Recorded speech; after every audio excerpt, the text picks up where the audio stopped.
I swear, if you say what I think you're going to say, I will pour hot coffee on you. Please don't, because I'm going to. It's a 1-year, $1 million deal. They are bringing back Kasperi Kapanen. Yes. There we go, boys. Yeah. Bring the band back. That's the Bring steal. them all back. That's the steal of the offseason. Oh, you think we should bring back Vrana too? Boston has landed both Lindholm and Zadorov. Why'd you say that, T-Bone? That's going to happen. We want Vrana. No, we don't. He was bad. Anthony Mantha, 1 year, $3.5 million with the Flames. These signings are coming hot and heavy, man. Brett Pesce has agreed to terms with the New Jersey Devils. All of those 6-year deal worth $5 million. Here's the thing. All these free agent signings, I'm fine with. I'm not even I mean, the Pat Maroon one stings a little bit. It's like 1 year, $1.3 million, and it's with Chicago. Really? Yeah, it stings just a little bit. But, like, all of these free agent signings. Stop hitting our number one pick. We're done. They're just loading up a total of mongoons with them and seeing what happens. But, like, none of the Nashville up to? Well, that's a different story right now. But, like, I'm not even upset about that. I didn't want Stamkos. I didn't want Marchessault. That made no sense for this Blues team. The trade route is the part that's bugging me right now. Watching guys getting traded for next to nothing when you're sitting there thinking, meh. We need that third-round pick. What are you talking about? I don't think we do, man.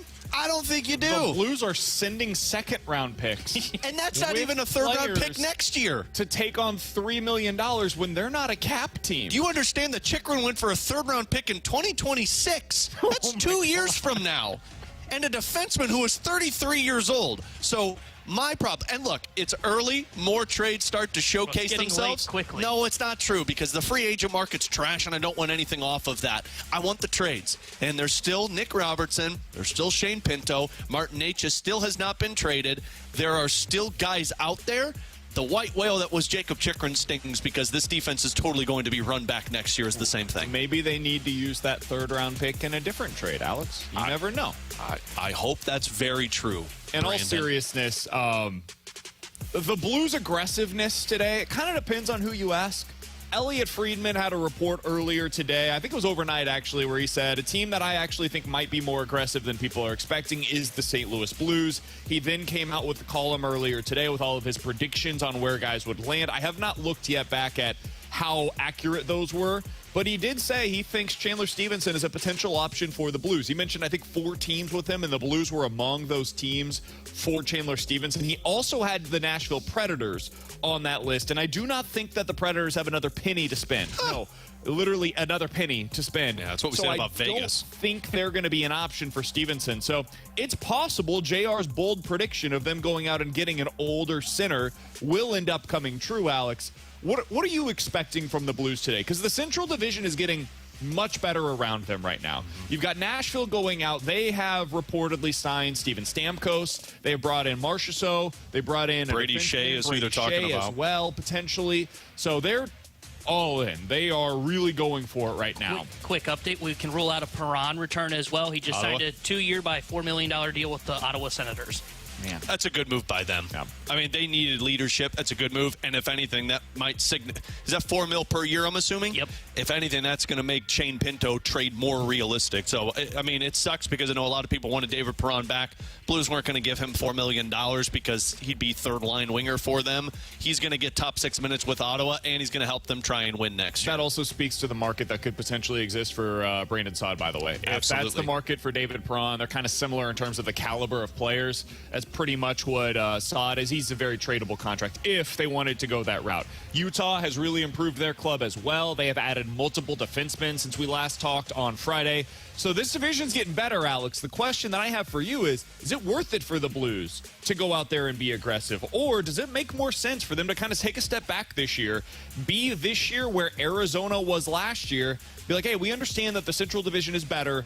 We will get back up towards the top of this. We will do what Nashville is doing this year next year. We are 1 year behind the Nashville Predators plan. Does that make sense to you? Yeah, it does. I don't want them to be aggressive in the free agent market. That's not where my excitement lies because I don't think anybody that's out there really matches what the Blues need right now. It's a young player that fits the core of this group. Free agency-wise, you're not bringing that in. Why Nashville is doing that is because Nashville was in false rebuild mode last year where guys overperformed and outperformed what the expectations were. All of the younger players that they had, and then Ryan O'Reilly came in and provided. Plus, they had cornerstone pieces in Roman Josi and Philip Forsberg. So they felt like they were more ready to compete, and they're bringing in guys that can do that with them. The Blues, keep doing what you're doing via free agency. Just stay the hell out of this market, because I'm not paying guys $5-6 million to be third-line players for me. Most of the time, when free agent signings happen like this, these are guys that are being talked about, how do we trade them away next year because it didn't work out. So I would say be more aggressive on the trade front, because all of these teams that are bringing in pieces means they're going to have to ship other pieces out if they're in a cap crunch, i.e. Shane Pinto, Nick Robertson, Vegas, depending on what Vegas does, because they've lost out on Stamkos, Gensel, and Marchessault. Yeah, I don't think they're going to be moving from their roster at this point. Maybe, but they need wingers and they need offensive help, and if they need it and they can't get it via free agency, do they make a trade with a lot of their defensemen that they have? Maybe a Pavel Buchnevich deal becomes interesting for them once again. If the Blues were interested in going that route, and I'm skeptical, I think they're going to re-sign him. Yeah, I would say just keep your ears to the ground, Blues fans, with trades, because your roster seemingly is in a good position in terms of you've got the depth, you've got the guys that were there last year, it's filled out. Now it's about upgrading, and that's why if all of these trades start presenting themselves, you've got pieces that could be of interest to other teams. It is official, by the way, for Nashville. They have agreed to terms with Stamkos, Marchessault, and Shea. Stamkos is a 4-year deal by $8 million per year. Marchessault, 5 years, $5.5 million per season. And Brady Shea, 7 years, $7 million per year. Elias Lindholm, centerman, is going to the Bruins. It is officially at $7.75 million per season. The hope is that you can be Nashville next year, to where you get your younger guys outperforming what the expectations were. Bolduc, Dvorský, Snuggerud when he comes over from college. And then by next year, you're talking about whatever happens with Pavel Buchnevich. You're 1 year away from $4.5 million of Saad coming off of the books. No trade clauses become modified with Falk and Torrey Krug. Nick Leddy's 1 year away from free agency.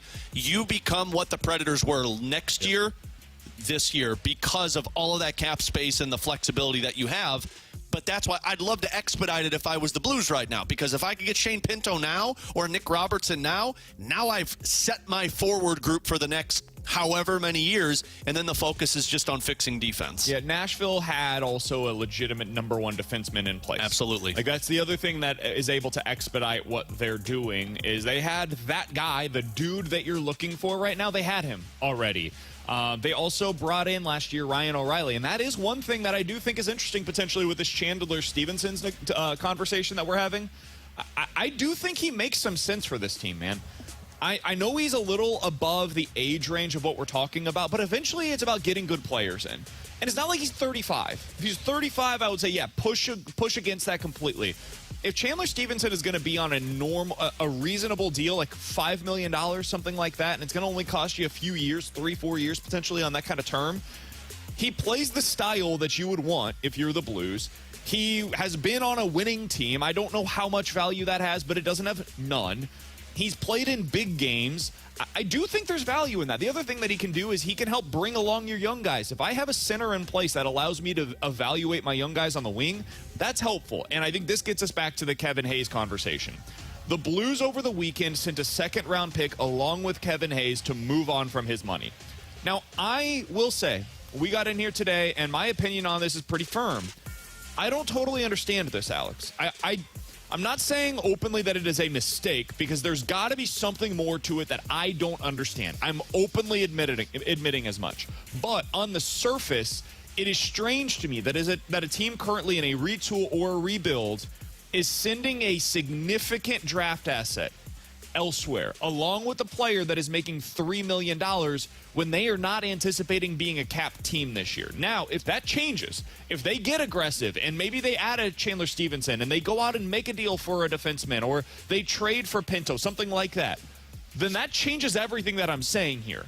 But if they're not doing those things, it is a bit confusing to me that they're sending this kind of a draft asset to get rid of that money. Yeah. It feels like not a cap casualty, a salary dump, in that they didn't want to pay $6 million in cash, which is what his salary is, even though the cap hit is lower than that, this season. They didn't want to spend that on Kevin Hayes, and so they said, get him off of the roster, make that somebody else's problem.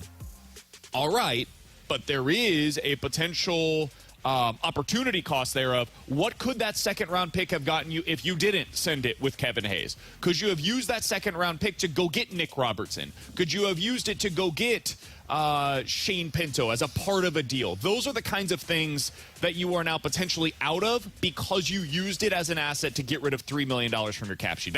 That is a little confusing to me. There's got to be more to this plan that I don't currently understand, and that's fine. They don't need to tell me everything, but it did surprise me when I saw that they gave up that kind of an asset. Yeah, it surprised me too. I was thinking it was going to be more like a third or a fourth round pick, which isn't as drastic as a second round pick for a lot of Blues fans. So I'll just take you through my train of thought. When the Kevin Hayes trade happened, I'm thinking, okay, well, did they get a roster player back in return? Did they swap two guys that needed a change of scenery? Because it was taking a long time to hear what the return was. And then when you heard the return that was future considerations and they traded a second-round pick, I thought, okay, there's something else in the works. Because typically Doug's always 3 steps ahead. And if you're making a move like that, are you shedding that salary as fast as you can and paying a steep price because you're bringing in a higher salary? Whether that's you're making an offer sheet, you're trading for a contract, or you're re-signing Pavel Buchnevich and then going from there. So that was my next thought. And obviously you don't know that until you get deeper into free agency. But then the more I thought about it, and then when we were talking with Jeremy Rutherford, and I was talking with Lou when I got here this morning, it also speaks highly to the Blues saying, we got to get rid of this guy. Because if there's no other move that was coming along, you don't just ship out a player with a second-round draft pick unless there's a problem with it. And I'm not saying I wasn't in the locker room. I don't know behind that. But it just felt like they brought in a Kevin Hayes for leadership. And you didn't see that leadership last year, and you're thinking this might be more problematic than we thought, so we need to move on from this. We talk about it all the time. We've had multiple analysts come on our show and discuss what Nashville did last year. Yeah, they brought in Ryan O'Reilly and Luke Schenn, but they said the biggest move that they did was move on from Matt Duchene and Ryan Johansson. So sometimes addition by subtraction happens, and you've got to pay a steep price. And Doug is right in the sense of, you've drafted 6 players in the first 2 rounds last year and this year. So, to me, unless there's another move, which I still, like tinfoil Ferrario, believe that the Blues have something up their sleeve, but maybe that's just the optimist in me with the Blues, it also shows me that they needed to get rid of that contract because there were more issues beyond just we don't want him on our third line. Yeah, I just feel like there's other ways to do that. Like, it feels like you could put him through waivers. But again, this gets back to cash. Yeah. And if it's just a cash situation and your owner tells you, hey, we need to get rid of this cash. I don't want to pay this guy to sit in the press box 40 times next year. I get that. And if you're Doug Armstrong, it is then your job to go make the move that is necessary. So I get it. I don't love it. It's confusing to me, and especially given where this team is at right now with its plan. It always felt like a weird addition for the Blues last offseason, and it continues to feel like a weird decision now. T-Bone, did you see what Zadorov got paid? $5 million per year. For 6 years. Yep. Why are you yelling at me? I didn't want Zadorov. I'm yelling at everybody who wanted Zadorov. You going to pay that 6 years, $5 million? You like that or don't? No, I don't like that. Oh, I was like, I'm surprised at what you're I'm yelling at you right now. Okay, no. You wanted it. Not at that. You were like, oh, give me Zadorov. He's great. Yeah, Give me my top defenseman.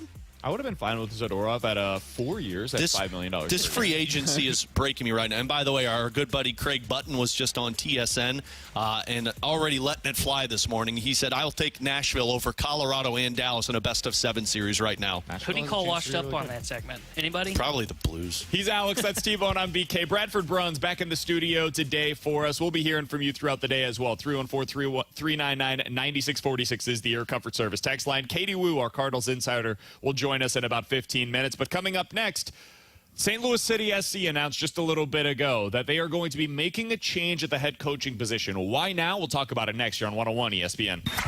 It's time for a DraftKings at Casino Queen Redbird report on 101 ESPN. Rick Grimsley here for your Redbird Report. The Cardinals go 7-3 on the homestand after shutting out the Reds 2-0 yesterday. Lance Lynn and the bullpen combined in a two-hitter, Lynn allowing just 2 hits while walking 1 and striking out 6 in 6 innings. Andrew Kittredge, JoJo Romero, and Ryan Helsley closed out the last 3 innings, with Helsley converting his 30th consecutive save to extend his team record. Mason Wynn went 2 for 4 with an RBI double, and Pedro Pajes went 3 for 4 and scored a run. The Cardinals will have the day off before hitting the road to face the Pirates on Tuesday.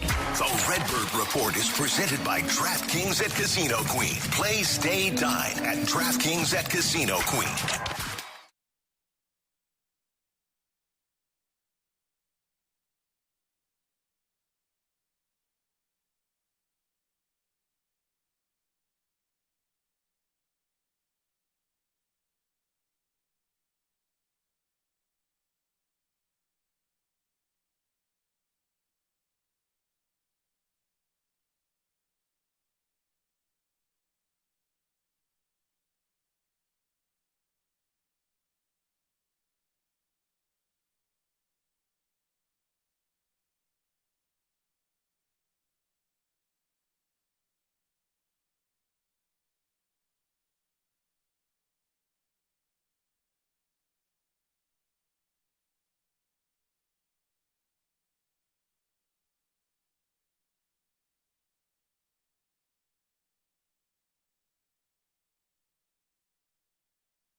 Live from the Centene Community Ice Center for Blues Development Camp, this is BK and Ferrario on 101 ESPN. Our Blues Prospect Camp coverage is refreshed by Bud Light for the fans on game day and by E&B Granite, Bernie Federko's only choice for granite countertops, cabinets, and flooring.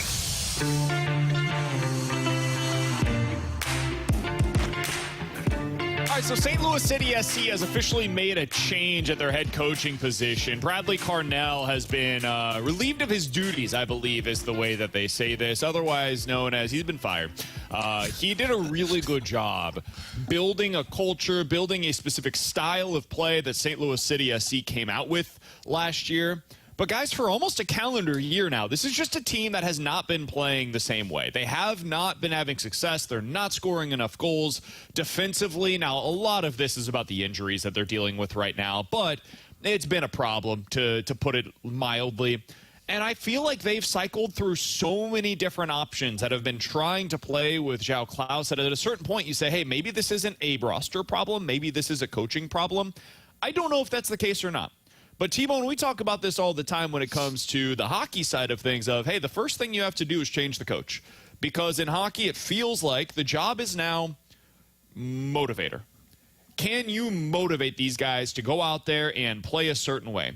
Now, it's a little different in soccer. There is more game planning, I believe, that goes into it soccer-wise, more of a specific style of play soccer-wise, especially with Bradley Carnell, than there is in the NHL. But at a certain point, you have to say, yeah, we're not getting the best out of this team. And I think that's where we're at right now. And T-Bone's been saying for a while, hey, do they need to make a change? Do they need to make a change? And the obvious answer is no, of course not. Bradley Carnell was great. He was. And now it was time to move on.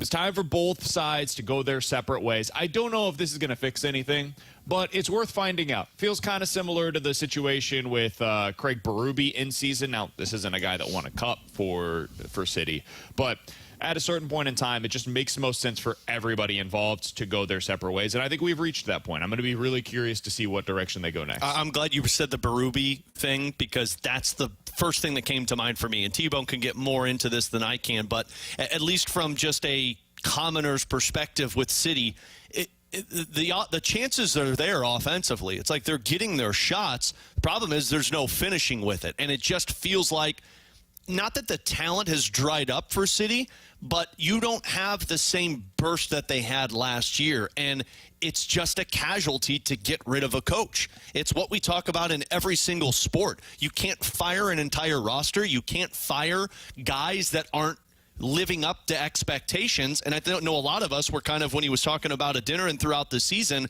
it was like, whoa, he's calling these guys out right now. That seems to be the last resort for coaches when you know the end is nigh, is when you're calling out certain guys and saying, like, this guy needs to step up, this guy needs to produce, this guy's not performing like a part of the team right now. When that happens, you know there's smoke and fire coming, because that's what the end looked like for Bradley Carnell. And it got to the point where it was like, we can't do anything else. What I find most interesting with this is, what's the trickle-down effect?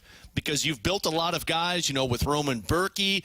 You've got a lot of talent on this roster, but when you make a big move like that, what happens next? Yeah, I'm fascinated to know what they decide to do next, but I do think it was time for change. And look, I've been kind of banging that drum for the last 3 weeks back in our office. Rocchio's been angry. He has been angry, and I feel a little happy to be vindicated today that I'm right. But I think they had to make a change, because it doesn't just stem from this year's trends to last year's collapse is what it is. Yep. Last year was a collapse. They were the best team. They ended up winning the West, and they get knocked out in the playoffs in the first round by Sporting KC, and then it all trickles into this season to where I haven't felt like they've really gotten to their game the way Carnell has always drawn it up. Like when they were having success last year, it was always, let's get pressure on the other team. It's, we don't want the ball. We're just going to continue to apply pressure and constantly force you to make mistakes, and we're going to beat you that way.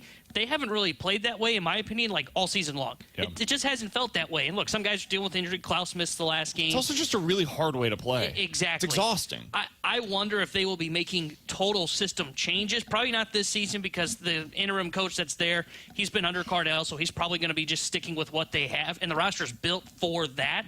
I don't know what they do moving forward, but I wonder if they try to change their style of play. The interesting thing is Lutz's roots come from the Bundesliga, which this is the style of the Bundesliga. So I don't know what they're going to do. I think this is the right decision, as tough as that is to say. They got to change something. They got to eliminate a variable, like we talked about when Berube was fired. Now you start to kind of lower that hourglass, see what you have on the roster, see where the issues were. Was it just the coach, or is it what is the product on the field as well? He's Alex Ferrario. That's Tanner Hendrickson, and I'm Brandon Kiley. A little bit of news to pass along in the NHL, a man that we talked a lot about, but not at this contract. We talked about Jake DeBrusk as a potential fit for the St. Louis Blues. Where'd he go? He has signed in the Western Conference. He's going to Vancouver. Oh. It is on a 7-year, $5.5 million contract per year.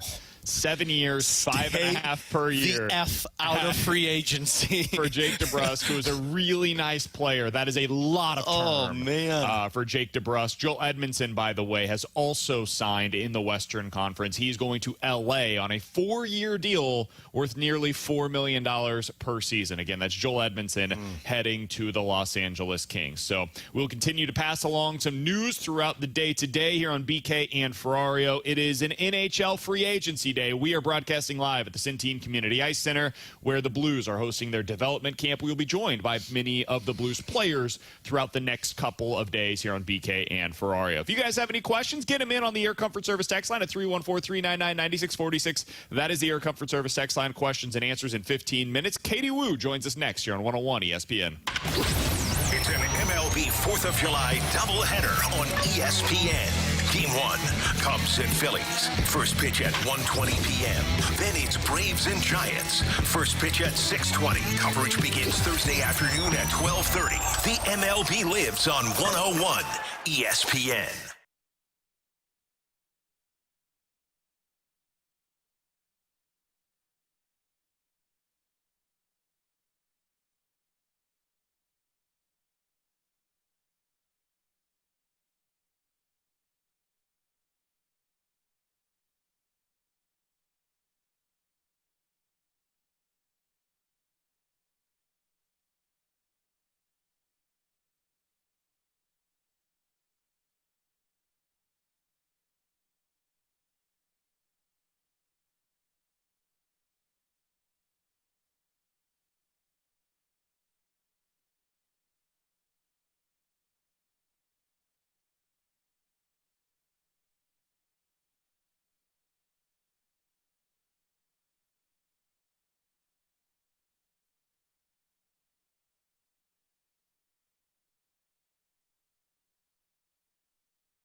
#101 ESPN Sports Center. Blues back in action, Prospect Camp edition. I'm Bradford Bruns with your Sports Center update presented by Saliga Heating and Cooling. Right now in Maryland Heights, Centene Community Ice Center is active once again. The Notes Annual Development Camp 2024 version has begun. 8 of 9 draft picks are participating, plus recent high-profile selections such as Jimmy Snuggerud and Dalibor Dvorský. BK and Ferrario will be present tomorrow as well, prior to the blue and white scrimmage at 6 p.m. on 101 ESPN. Estiel also re-signing forward Kasperi Kapanen. Baseball, Cardinals get a breather before Tuesday's series opener versus Pittsburgh. St. Louis just split its 4-game set with Cincinnati and currently trails Central, leading Milwaukee by 6.5 contests. City SC, meanwhile, dismisses head coach Bradley Carnell. That development occurred 1 hour ago. This Sports Center update was brought to you by Saliga Heating and Cooling, an independent American Standard heating and air conditioning dealer.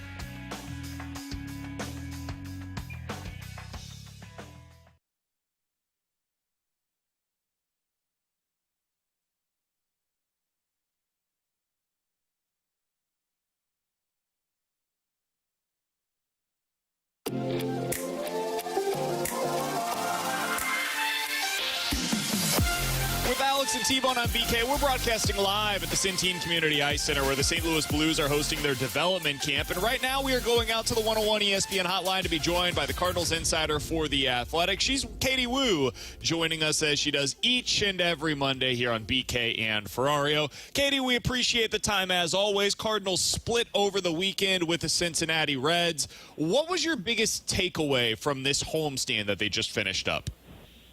Well, BK, one, happy first birthday to our beloved Luca. What a guy. Thank you.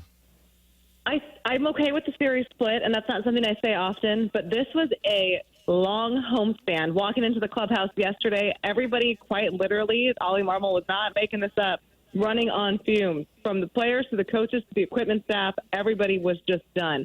So the fact that this was such a lengthy homestand and that they went 7-3, I thought all in all it was exactly what they needed to do. Cardinals have put themselves in a really good spot heading into July, which, as we know, pivotal month in baseball world, trade deadline month. They've come a long way from where they were in early May to be 3 games over 500. They basically made up 12 games since that period against the Brewers that we would prefer not to talk about ever again. I think they're in a really good shape heading into July, and I think they've made it pretty clear to ownership what direction they should be in come July 30th. They should be buying at this deadline. It's just a matter of how aggressive they will be when that comes. So, Katie, I don't know if you know this, but I officially put the conductor hat on last week. BK officially swayed my decision in getting on board, and then, of course, they take 2 of 4 against the Cincinnati Reds and makes me look a little bit like a dummy here. Offensively for this team, though, Katie, that has been the one that really swayed my decision, watching Burleson, watching Donovan, watching Mason Wynn continue to carry this team. But right now we're starting to see, of course, the decline of Goldschmidt and Arenado. How much of an impact is that going to have on this second half of the season for the Cardinals? Yeah, those are great points. We've talked about the offense a lot, and, definitely not the first half Paul Goldschmidt or Nolan Arenado envisioned. It's been disappointing, and they'd be the first to say that. I think when John Mozeliak told me in June about injuries ultimately dictating his decisions at the deadline and then the second half, I think offense plays a big part into that, because we have Wilson Contreras back. The Cardinals got him back. It's going to take him a little while to get that timing down, right? He wasn't going to come out and immediately hit his 950 OPS, but we're seeing it get incrementally better. Lars Nootbaar, Tommy Edman, guys that get on base pretty high on base percentage. Those will help the offense as well if they stay healthy. So that's what I think you're looking at. You're looking again at the supplementary power that should accompany Arenado and Goldschmidt. If that happens in July, they get those guys healthy and the offense still is kind of lackluster, then I think maybe you're looking at adding another right-handed bat, whether that's off the bench or in a starting role. I'm not sure. Obviously, the Cardinals don't have a lot of roster space to play with, so maybe they open up some trades, maybe some guys are on the block.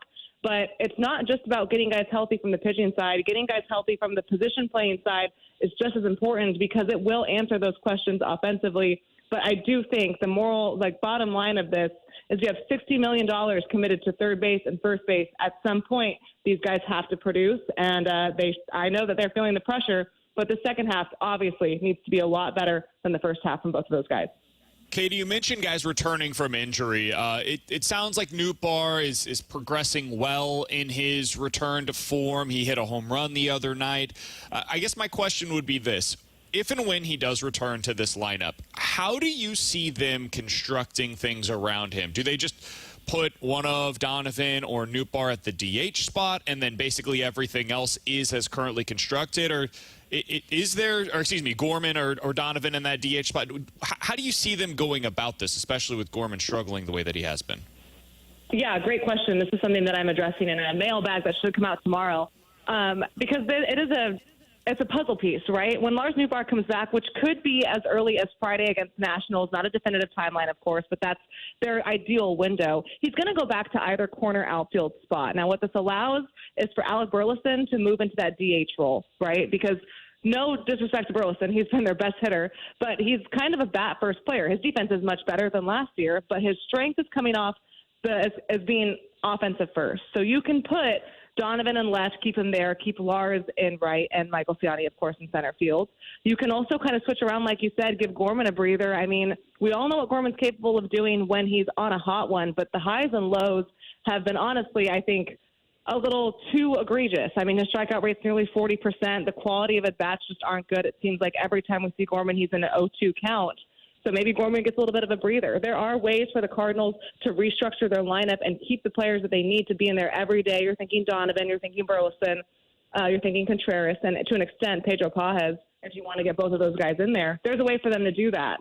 Where it gets a little complicated is when Tommy Edman comes back because the Cardinals could put him in center. They could leave him at second base. There's going to be some shuffling there. But right now, I would expect for the Cardinals to put Lars Nootbaar back in the corner outfield. If I had to pick one, I'd say right field just because Donovan has been so clutch in left field this season.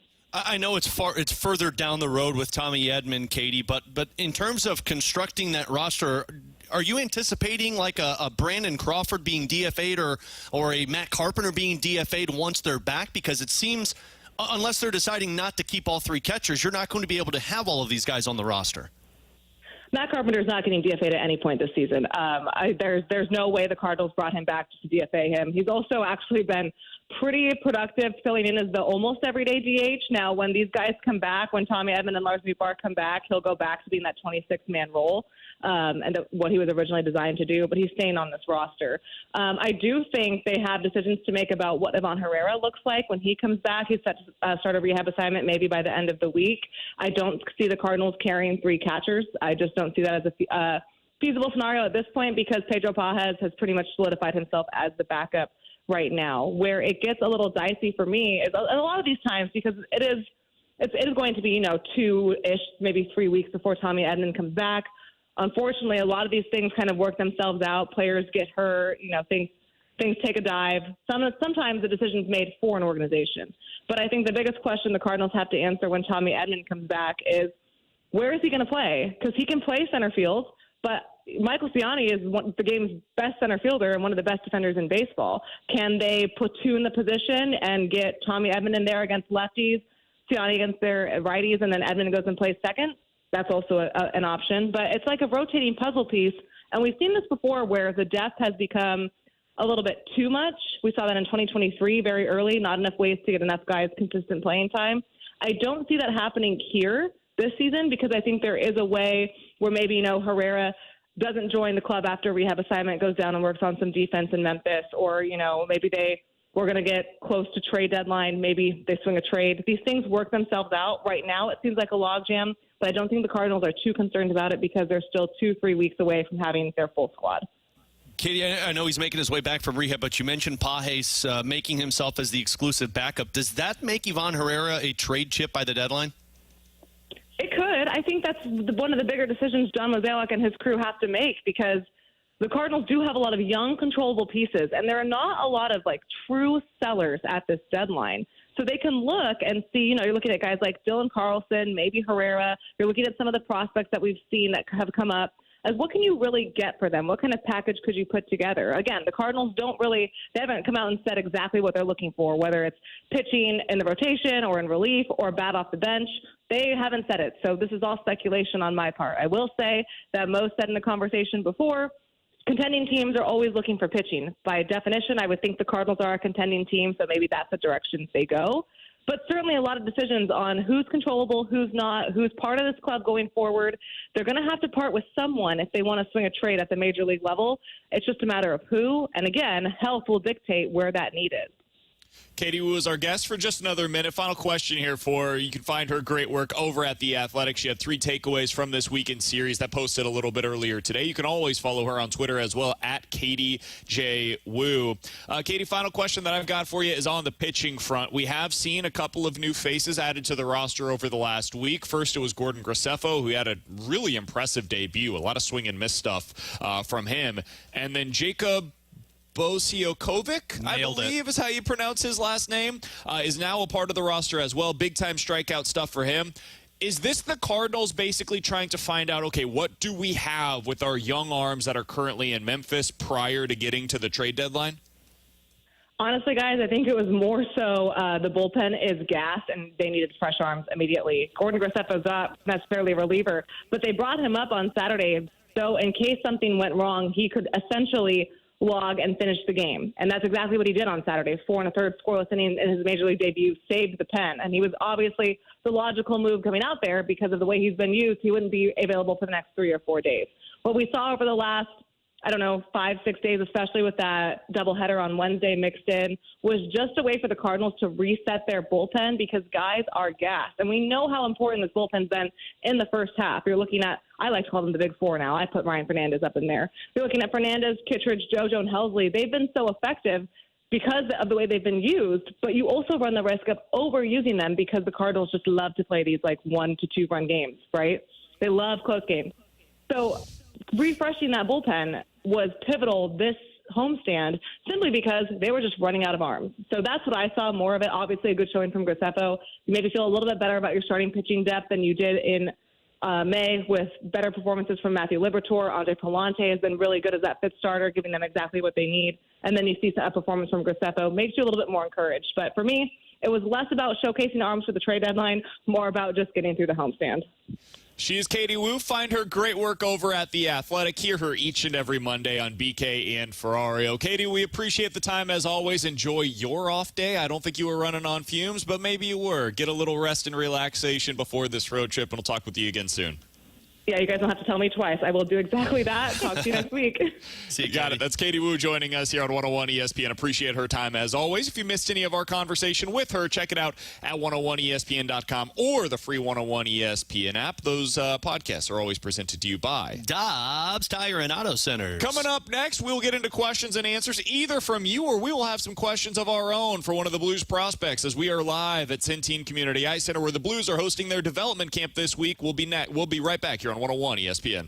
Kickstart your mornings with the opening drive on 101 ESPN. Get in the know first on everything St. Louis sports with Brooke Rimsley, Dan McLaughlin, and Randy Carricker. The opening drive, weekday mornings from 7 to 10 on 101 ESPN. The opening drive is presented by Sumner One.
101 ESPN. Broadcasting live from the Centene Community Ice Center for Blues Development Camp. Refreshed by Bud Light for the fans on game day. And by E&B Granite, Bernie Fedorko's only choice for granite countertops, cabinets, and flooring.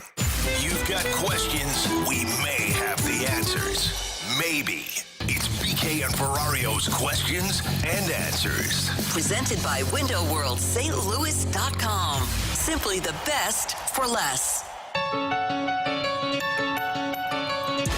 Along with BK and Tanner Hendrickson, I'm Alex Ferrario. We are back here at our Centene Community Ice Center studios, E&B Granite Studios, for the Blues Development Camp that starts today and goes through Wednesday. They've got some practices, and then they'll have a scrimmage later on today, a scrimmage on Wednesday in the afternoon, and then a scrimmage Tuesday night that we'll be broadcasting up on the Blues website and on 101 ESPN's website. And joining us now from the development camp, who just got off the ice, so much so that he brought his skates with him to our interview. That's commitment right there. It was last year's third-round draft pick, Aleksanteri Kaskimäki. Man, thank you so much for swinging by and hopping on with us. Thank you. Nice to be here. So this is the second development camp for you, correct? Because last year was your first one after being drafted.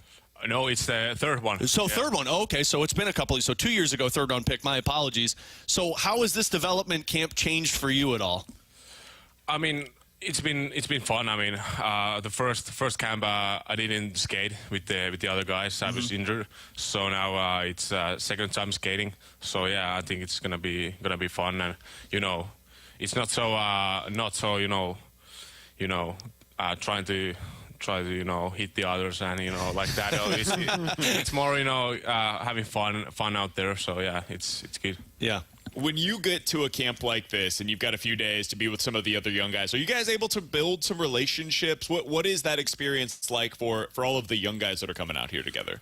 Yeah, sure. I mean, there's a lot of guys that has been here from the same camp, from the first camp when I was here. So yeah, it's been fun, hanging out with those guys and get to know with the new guys. For Blues fans that aren't familiar with your game, can you tell us a little bit about what kind of a player they can expect out of you? Yeah, I try to go to the net, have a good drive and try to make plays and try to play the game right way and score some goals. So I would say that's a couple main things. So for those that don't know, Aleksanteri, last year you were playing in Finland, correct? Yeah. You were playing in a league that it's not younger players, it's more men that are playing. For those, the Ties of St. Louis, Jori Lehtera was on your team last year. Okay. So what's that like for you, to where you're playing with guys that have had NHL experience, guys that are much older, rather than playing in a juniors league or guys that are the same age as you? Oh yeah, it's different for sure. I mean, you get to spend time with older guys. They have kids and like that, and they tell the stories about they haven't seen the world.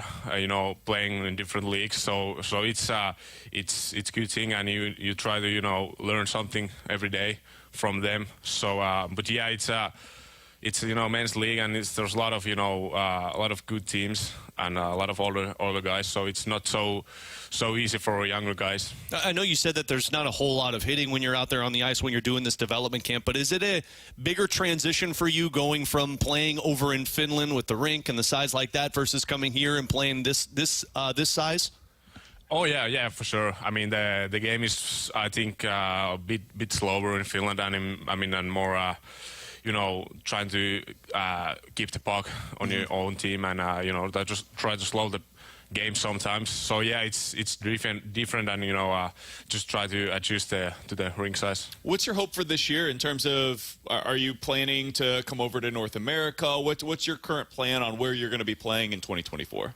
Oh yeah, I'm planning to come over to North America. Yeah, that's my plan. Cool. Well, Aleksanteri, thank you so much, man. Again, I understand you were just out there with development camp. You get like a couple of hours off, and then you got to go back out there for a scrimmage. But thanks so much for hopping on with us and saying hello to Blues fans. Hey, thanks. It was fun. Yeah. Absolutely. There you we go. Appreciate you hopping over. That's Aleksanteri Kaskimäki here on 101 ESPN. Coming up next, we're going to talk a little bit about what the Blues plans are heading into this offseason, what could be ahead for them later on today. That's here on 101 ESPN. The Fast Lane are once again set to square off off against the Rizzuto Show at this year's Slow Pitch Softball Home Run Derby, hosted by the O'Fallon Hoots. Saturday, July 27th at Car Shield Field in O'Fallon, Missouri. There will be a fast pitch home run derby that night featuring Rick Ankiel, Brian Jordan, and other MLB alums. Plus your favorite afternoon shows attempting to tee off on some slow pitch and defeat the Riz crew.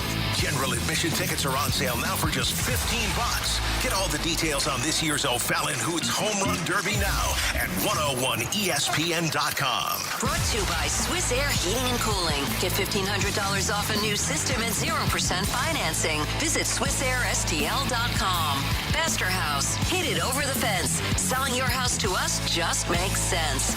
And by Zwickle Light, a local light beer for light beer drinkers. Live your light style, St. Louis.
With Alex Ferrario, I'm Brandon Kiley for our friends over at Circa Sports in Illinois. Alex, when I bet, I want to win the most money possible. It's hard to win on sports betting, but when you do, you want to be able to get the best bang for your buck, and that is why I bet with the Circa Sports app. Alex, I'm getting better odds over on the Circa Sports app in Illinois than if I'm betting on FanDuel or DraftKings. And in fact, they recommend you go check out what are the odds available for you on FanDuel, what are the odds available for you on Circa. You're gonna find that Circa simply is the better place for you to go make your bets. Alex, when you look at the Super Bowl betting odds, for example, one that I really like is like the Texans. 16-1 is what you're going to be able to get over on the Circa app. You're getting like 15-1 odds over on FanDuel. You're getting better odds when you bet with Circa. You could do those tight money line splits for those every game, but like BK just mentioned, check out those futures, whether you're looking at the Super Bowl, maybe you're going to look at the Stanley Cup after all this free agent frenzy that's taking place today.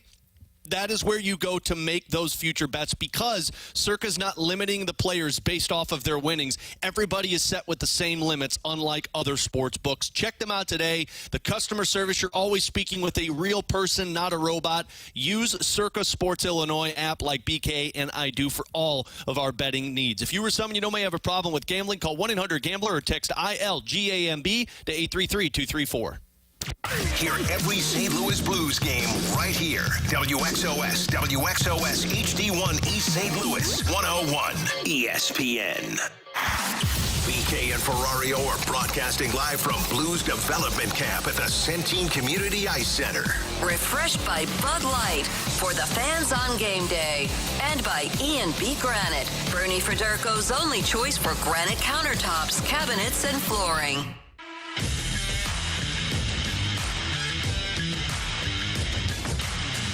All right, so free agency is a wild place right now in the NHL. There's a lot of guys that have already signed. Most of the big ones are done for the day. Steven Stamkos and seemingly every other important free agent is heading to Nashville.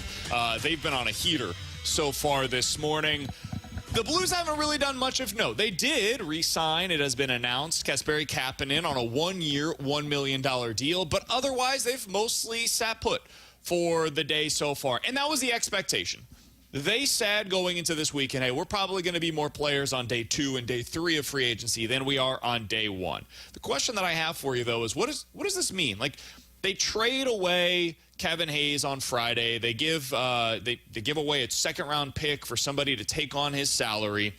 And they end up getting a middle six forward as well that they bring in from Columbus. They re-sign Kasperi Kapanen. Where are you at with what the Blues should be expected to do over the next 24 to 48 hours, Alex? I view this as if the Blues are making moves, it's going to be via trade.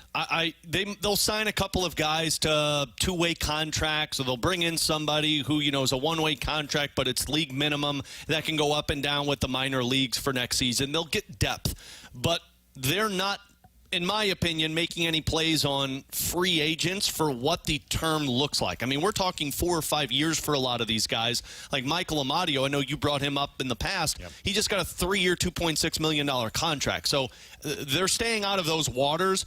To me, the trade market is where things are going to be interesting for the Blues, other than a couple of depth pieces. And, the Kevin Hayes shipping out signifies a lot, but you also kind of offset the Kevin Hayes signing with 2 other contracts. With that Alexander Texier from the Columbus Blue Jackets, to me, that's replacing Kevin Hayes' spot on your third line. He's a centerman who can play the wing that's in your age bracket, 24 years old. But then you also bring back Kapanen for $1 million, $3 million that you saved on Kevin Hayes. You're allocating to 2 players that can play the third line role for you.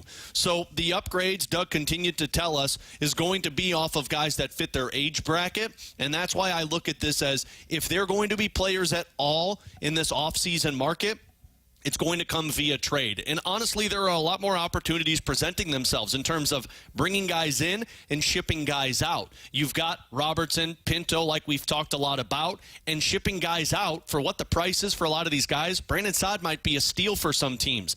Detroit Red Wings, I'm still going to tell people to keep an eye out on that one. If Torrey Krug is willing to waive his no-trade clause, the Detroit Red Wings, a team in Michigan, is looking for a left-handed defenseman, and all of these defensemen are off the market. So I feel like the offseason this year is going to be wheeling and dealing trade-wise for Doug if he makes any noise. If you look at the top 25 players on the Athletics free agency board, the following players are all that are left in terms of unsigned free agents. Matt Duchene, Chandler Stevenson. Duchene, I believe, is signing an extension with the Dallas Stars. So Jeff Skinner, Vladimir Tarasenko, Sean Walker, Anthony Duclair. You want to know how bad free agency is? Jesse Granger, who covers the Vegas Golden Knights, essentially said, well, since Vegas has lost out on all the goal scorers, Vladimir Tarasenko's sitting there. Keep an eye on that one. Yeah, he is right now probably the best pure goal scorer that is available via free agency. Of the top 10 guys, only Matt Duchene is still available. And guess what happens? He's expected to stay. When teams see those guys on the market and have to overpay for them, they say, rather than do that, let's go check the trade market. Let's go see what's out there via trade. And that's what I find so interesting. And that goes to the Doug Armstrong comment at the draft where he talked about, like, we've got flexibility that we've never had before, but also other teams don't have this offseason. So I don't know if any of it's going to happen. Some of it feels like a pipe dream for me, thinking that they're going to go be aggressive and trade for Shane Pinto or offer sheet Shane Pinto. But if there's going to be moves, it's going to be that rather than signing a guy to a 4 or 5 year contract. I think this goes back to what we've talked about a lot, Alex, of, okay, what are the honest opinions on where the Blues are at right now? Not from us, from the organization. And I think they're telling you with their actions, again, we are not ready to contend right now. This team is not prepared to contend. And this is why I've said all offseason, I think there's a better chance that the Blues take a step back this season than that they take a step forward this season. I think there's a pretty decent chance they finish with fewer points next year than they did this year. Agreed. And if that ends up being the case, I don't think that's inherently a bad thing. I think it also speaks to where the Western Conference is at. Look at where all these free agents, for the most part, are signing. There's a lot of them that are heading to the Western Conference, and honestly, a lot of them that are heading to the Central Division. I think the Central is going to be much better next year than it was this year. Oh, yeah. I think you're going to see an improved version of Nashville. I think Utah is going to be much better than they were a year ago. And I think that could push you back a little bit. And that's okay. This is what a retool looks like. You take a step forward, you take 2 steps back. And then hopefully there's a big step forward from there. The goal should be 2-3 years from now you're really pushing. You are doing then what Nashville is doing now. I just don't think they're there yet. And so if that means going out and trading for assets that have been pushed out like you did over the weekend with the Columbus Blue Jackets forward, cool. If that means Shane Pinto suddenly becomes available and like it's a surprise to a lot of people that he's going to get traded, great. Go out and make that move. I've got no issues with that whatsoever. Nick Robertson, very young forward, has shown a goal-scoring ability, shouldn't take a massive contract to extend him. Yeah, go make that move. Those are the kinds of moves that I think the Blues are into right now. I'm fine with them signing Chandler Stevenson, but he's 29 years old. Yeah. And so, like, if they didn't, I would understand that as well. I think this is the types of – we said all along, free agency, not where the Blues should be looking, and I think we're seeing a confirmation that the Blues agreed with where we were at. Well, and T-Bone, I'll give him a lot of credit for this because he sent this our way last night. The other market you look at is guys that get bought out / waivers. Adam Boquist from the Columbus Blue Jackets is a 23-year-old defenseman. That's somebody who was third-pair minutes with the Columbus Blue Jackets. Do the Blues take a shot with somebody like that? They will be more creative in trying to upgrade their team than they've been in the past because to just be the black and white, we're going to go sign X player to make us better, this is not the season for you because these guys that are available, most of these players, I have a gut feeling in a year or two we're going to be talking about the teams trying to offset the salary of those players because the cap continuing to rise, and that player did not match what they were hoping for. This feels like the offseason of what you're trying to do, kind of what they did 1.5 years ago, the Kapanen, the Vrana moves where it is, again, continuing to bring on more of reclamation projects and see if you can hit on one of them. That's where it feels like they are at their life cycle. That's why it feels like they're day 2 players of free agency, getting the guys that didn't get their deal on day 1 maybe, that are small-term deals, or getting those kind of trades that we're talking about with Pinto. 314-399-9646 is the Air Comfort Service tax line to get involved in the show. From the 636, I'm sorry, it's kind of ridiculous that you guys can rip into the Cardinals, but if the Blues have a lackluster offseason, it's okay. You're hypocrites. From the 314, not ready to win? What the bleep kind of philosophy is that? That's a built-in excuse to lose. Total BS by the Blues.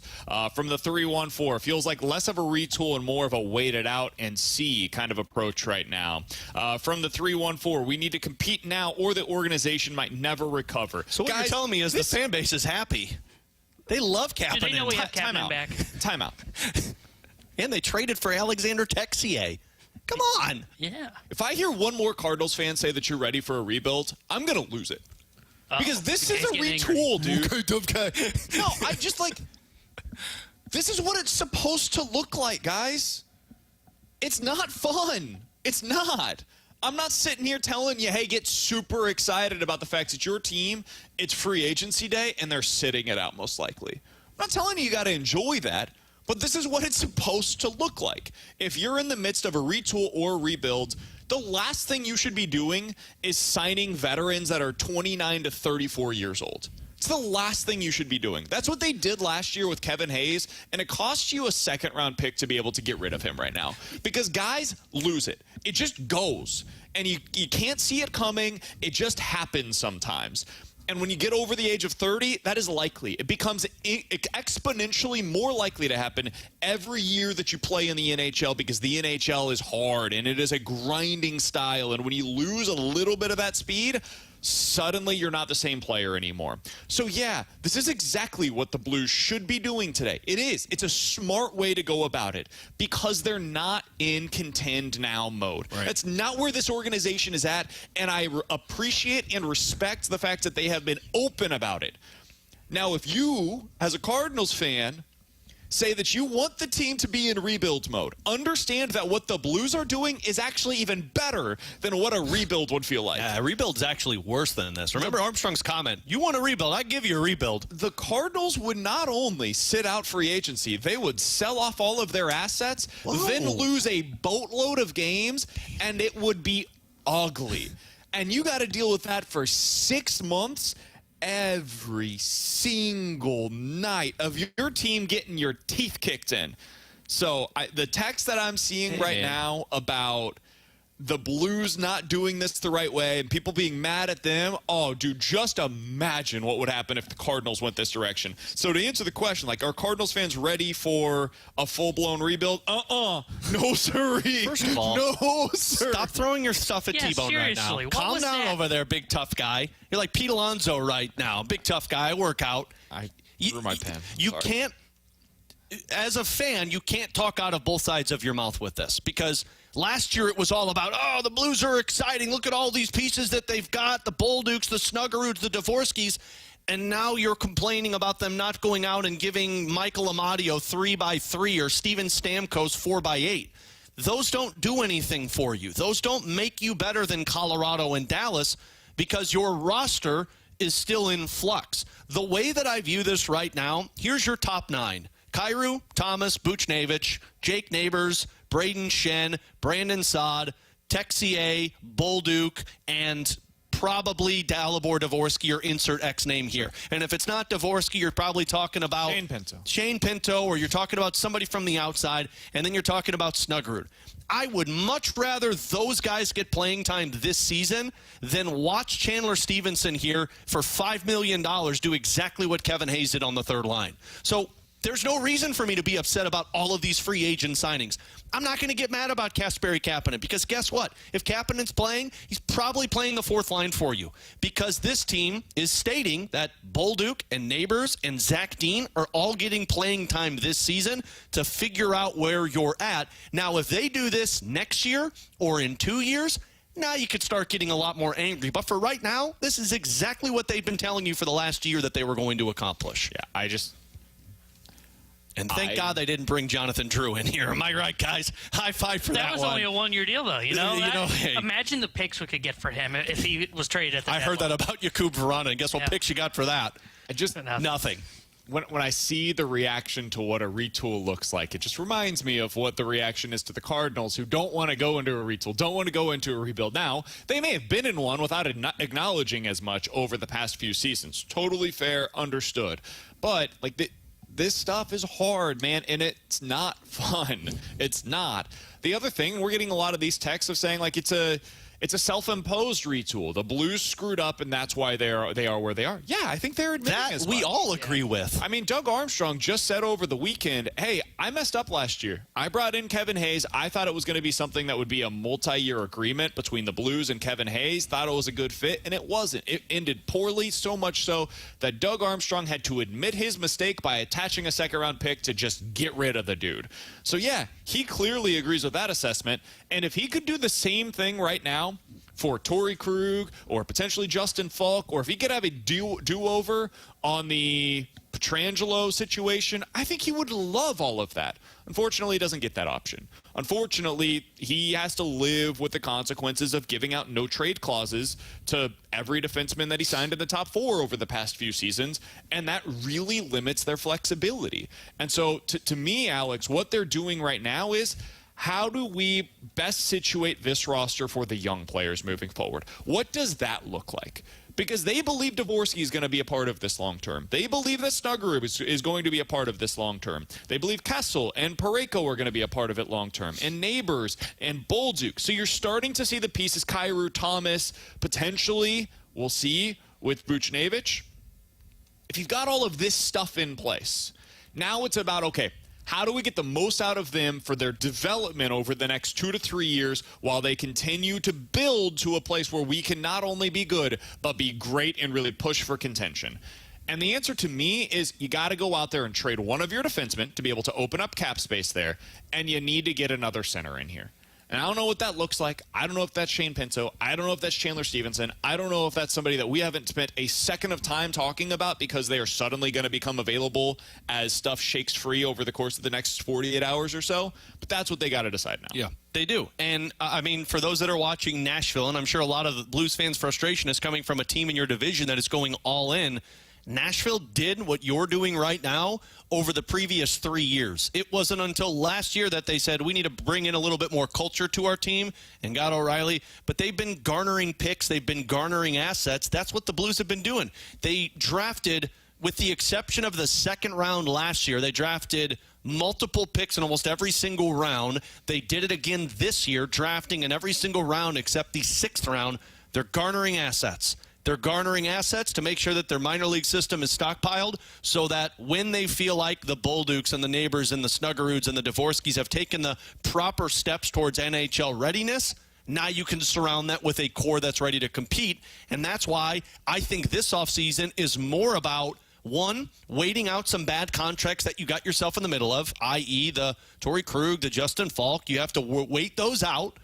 But also finding out how you can add more to your core. And that's why I would say your offseason is predicated off of, can you make a move with the Ottawa Senators and get a Shane Pinto? Can you make a move with the Toronto Maple Leafs and get Nick Robertson? Those are core pieces. Those aren't pieces that help you win for the next couple of years, and then you're in a crap position once again. Somebody on the text line made a really fair point. They said, guys... Look out, T-Bone. He's going to throw a pen. No.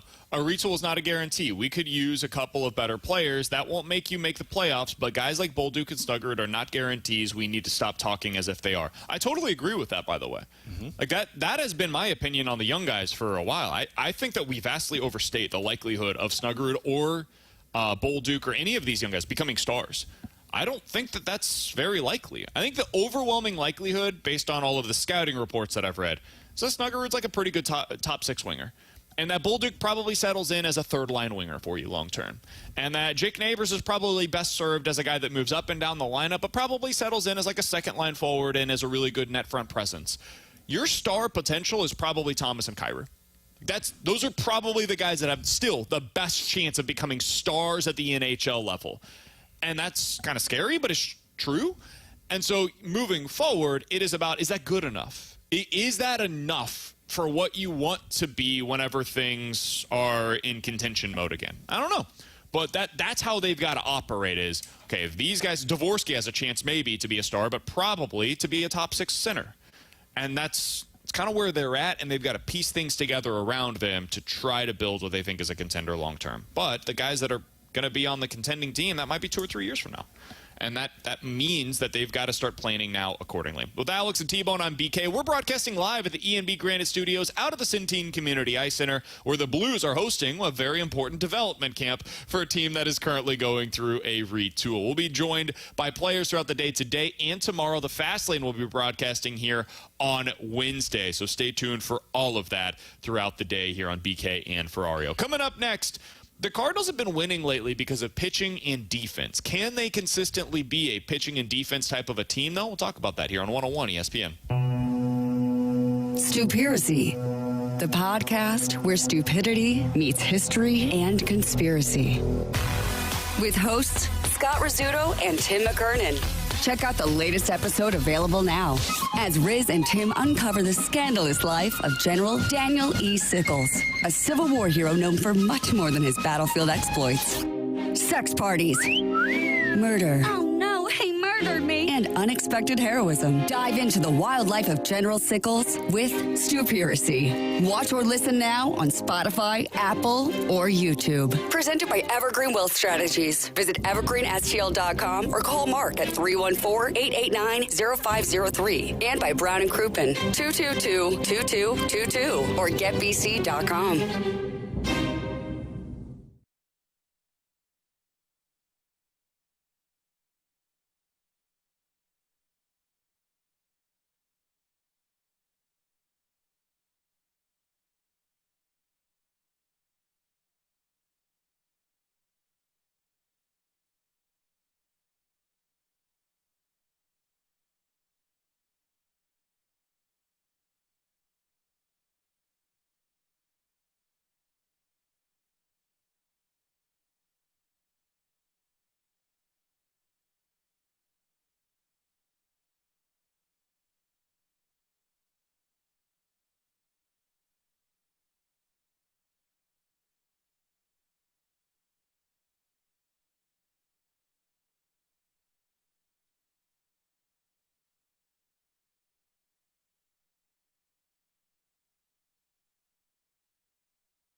from the Centene Community Ice Center for Blues Development Camp. This is BK and Ferrario on 101 ESPN.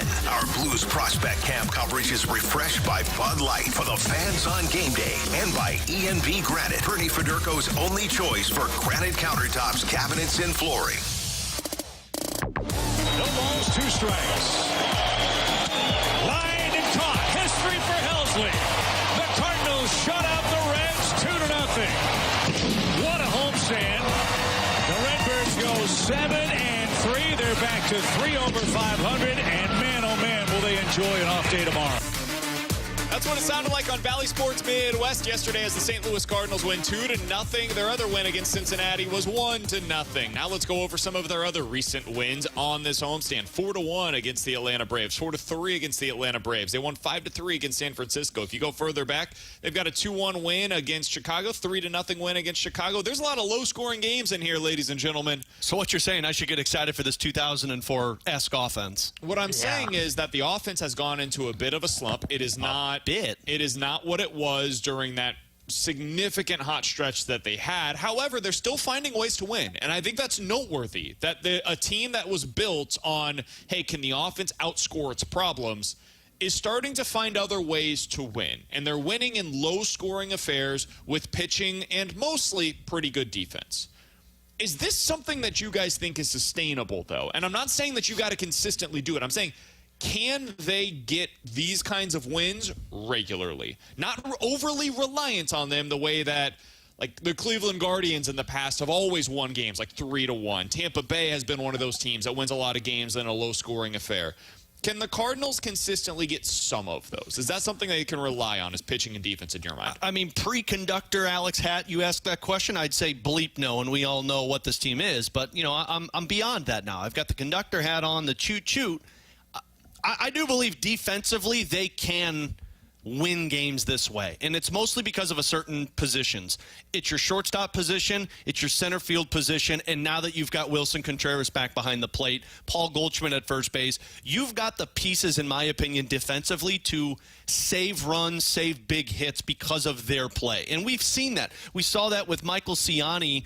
What was the previous series that they just played? Why am I blanking on this? Before the Cincinnati Reds. The Cardinals? The Giants Braves. Or the Braves. Okay. Giants. Yeah, he saved multiple games with a catch early and late in games. So defensively, I do believe that this team can use that as one of their crutches to get through the season. Pitching-wise, it's hard to disagree with it, but what we saw in Miles Michaelis' start the last time around, that's what worries me because you've got 2 of those guys that I just don't know what to expect. When Michaelis and Lynn step on the mound, and I know Lynn was great yesterday, but when they step on the mound, it's still an unknown for me. When Gibson and Gray step out there, I know what I'm getting.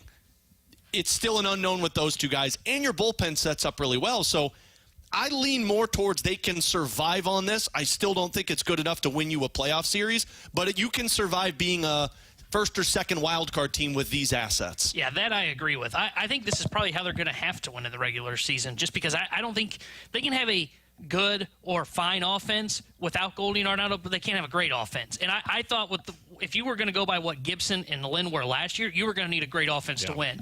You're getting above of what you were expecting from those 2, to where you're getting fine starting pitching. Your bullpen's deeper than you have had it in the last couple of years, to where I think, with this okay offense without Goldie and Arenado hitting, this is the formula. This is how they're going to win a lot of games. I don't think all of a sudden they're going to go on a surge where they start winning a bunch of games by 3 or more runs. I think the whole season's going to be tight games like this. And when you play in tight games, what do you need? Yeah, you do need a little bit of some clutch hitting involved, but mostly you need good pitching from your bullpen. Check, they've got that. And you need a great defense. And so far they've had that. They went through that weird stretch of the season where the defense played pretty poorly. Now it's back to playing what you saw in the first part of the season. I think this is what their formula is for the regular season, and I do agree with you, Alex. It's not a formula that's probably sexy and will work in October, but you got to get to October 1st, and then we'll see if they can adjust that model in July. Yeah, pitching plays, too. Like, you get to October, and you have swing and miss stuff, and they have some of that, especially in their bullpen right now. That'll play once you get to October, if you can get to October. Like, you look at what this team did in the month of June, right? It was, generally speaking, a pretty successful month. 4th in Major League Baseball in your total ERA. So bullpen plus starting pitching, you're 4th in Major League Baseball in ERA for the entire month of June. 9th in starting pitching, 6th in bullpen. You look at what you were offensively. If you look at like OPS plus, for example, right in the middle of the league. That can play. Again, like you said, it's not sexy, it's not overly exciting, but you were almost exactly league average offensively, and then you were really good when it came to what you had pitching-wise. As long as one of those two things, it's that sliding scale, you can be average in one as long as the other is really good. And there was a time where the Cardinals were average pitching and their hitting was at an extraordinary level. The hitting came back down to earth, and the pitching has picked them up for the time being. What cannot happen, and this is what happened in the first 39 games of the season, is both come back. If both of those things come back and the offense goes through another big-time slide and the pitching goes through some significant struggles, that's when you get yourself into real trouble. And I don't see that coming. I don't foresee that on the horizon for them. And the nice thing is they are getting some reinforcements. Over the next month, you should get Lars Nootbaar back. That should be a help. You should get Tommy Edman back. I don't know how much of a help he's going to be, but it will help to some degree to have that kind of a hitter, especially against left-handed pitching. At some point over the course of the next month, you should get to see more of these Memphis pitchers. I liked a lot what we saw over the weekend from Gordon Graceffo. Absolutely. They brought up another arm yesterday that had a high strikeout rate down in AAA. Hopefully we can continue to learn more about these guys. And then you get to the deadline. We're less than a month away from the trade deadline, and this team is a buyer. I don't know how much, but they're going to be a buyer in some capacity. This is a pretty good team. It's not great, but it's a pretty good team. They're 3 games over 500. What they've been since May 12th is the best team in the National League when it comes to their record overall. It's a good team, man. It's a good team. And honestly, in the National League, a good team is where you want to be if you want to be in the playoffs, because everybody else, and the Cardinals were this for the longest time, and it wasn't until that stretch that got them out of this rut.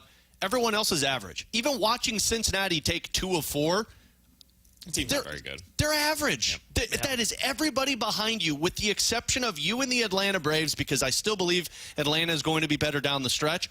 Everybody else is just like, yeah, sure, why not? But you stink. At least the Cardinals have something to hang their hat on and say, like, you know what?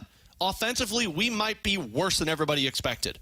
But we've got 2 pitchers that can keep us in games consistently. We've got a bullpen that other teams don't want to go up against. And defensively, you heard Katie say it. You've got the center field that's probably the best in the game right now. And with Mason Wynn. With Newt coming back. Absolutely. So and Edman. I'm good with where the team is at.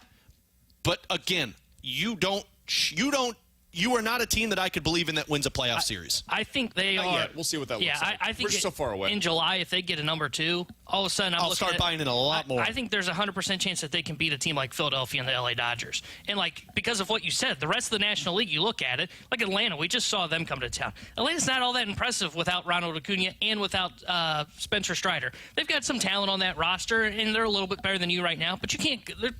They're not so far ahead of you that you can't close the gap.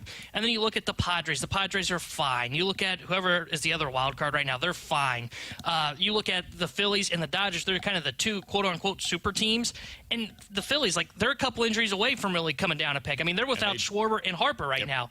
That happens in September. All of a sudden, with a number 2 starter, boom, it's an even game. And honestly, looking at the Dodgers, they got so many question marks in their rotation. Guys, their lineup's not impressive once you get past their big 4 or big 5, I'd say. Now, after that, it does fall off. It is a big, other than the 4 Hall of Fame talents, it drops off a lot. But your point is fair. But my point there is on your pitching. When you look at your bullpen, if you can mix and match with your bullpen, and if you believe in the Cardinals bullpen, which I do, and I think that's the kind of bullpen that can match up with a team like that and slow them down. Not shut them down, but slow them down. And that might be all you need in a 5-game, 7-game playoff series. You need to start scoring more runs so that you can take the pressure off them a little bit. I only need 1. Because I'm hearing Katie talk about after where they've had a couple of days off in there that they're exhausted and running on fumes. What do you think the next 3 months are going to look like? I also think that was the offense. I think when you watched that series over the weekend, this is an offense that's really struggling right now to just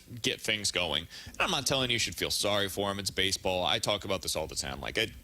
We talk a lot about dudes that get really tired, and man, it just it drives me bonkers.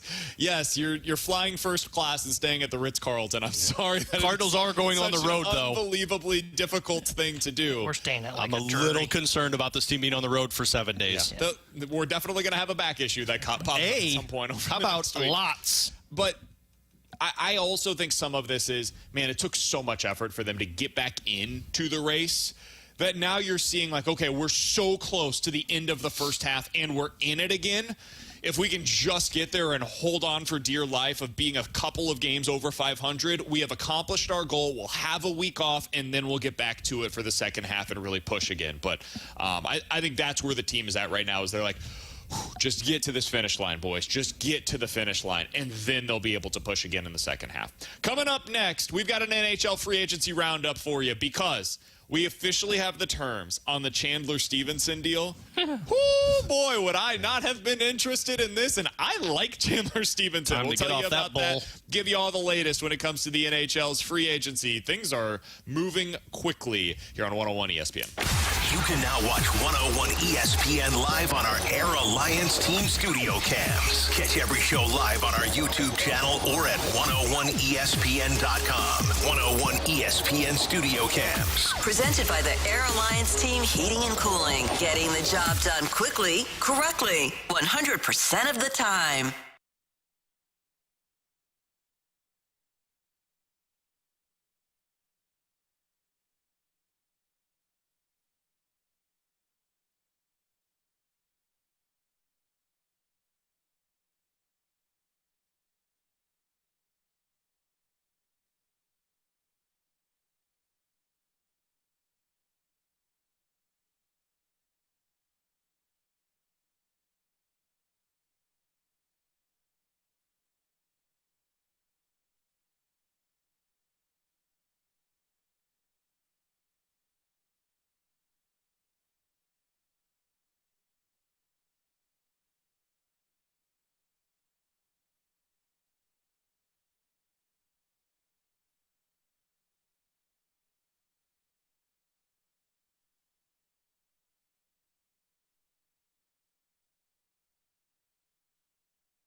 101 ESPN Sports Center.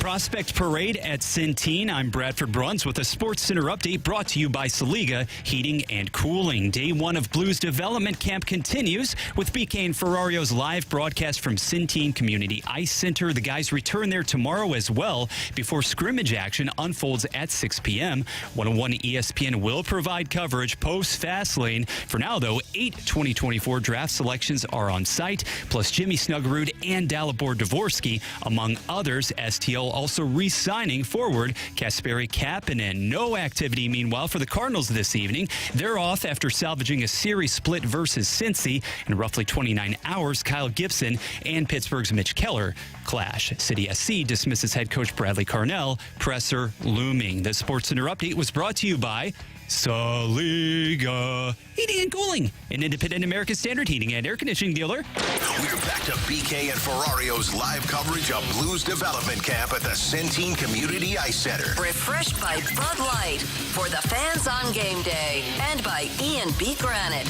Bernie Federko's only choice for granite countertops, cabinets, and flooring.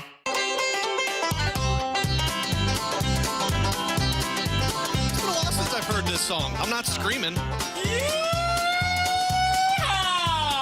There's a cow in the field. We should make Bradford our designated cowboy this segment. So Bradford, put the hat on, put the bandana on, back in the studio, and just give us a yeehaw. We're broadcasting live at the E&B Granite Studios out of the Centene Community Ice Center. Bradford Bruns working the board for us today. And the horse. in Creve Court. Fuck that Bronco, Bradford. It is time for an NHL free agency Roundup. Yes. Here on 101 put the hat on, ESPN. All right. I don't even know if it's still there. It's probably not. We burned them. Free agency's basically over. What? Okay. No, man. Coming up next, the junk drawer. The ARP guys are still out there. You know? The buffet's still open. It started about an hour and a half ago. Kinda. Shit, started 2 weeks ago. Roughly 5 minutes into free agency, 35 players were signed, which is really impressive negotiating skills by both teams and by agents. Numbers for you. In the first 36 minutes, 49 signings. That's impressive how they're able to get this done These so fast. GMs work phone calls fast. Really quite amazing. Great on them.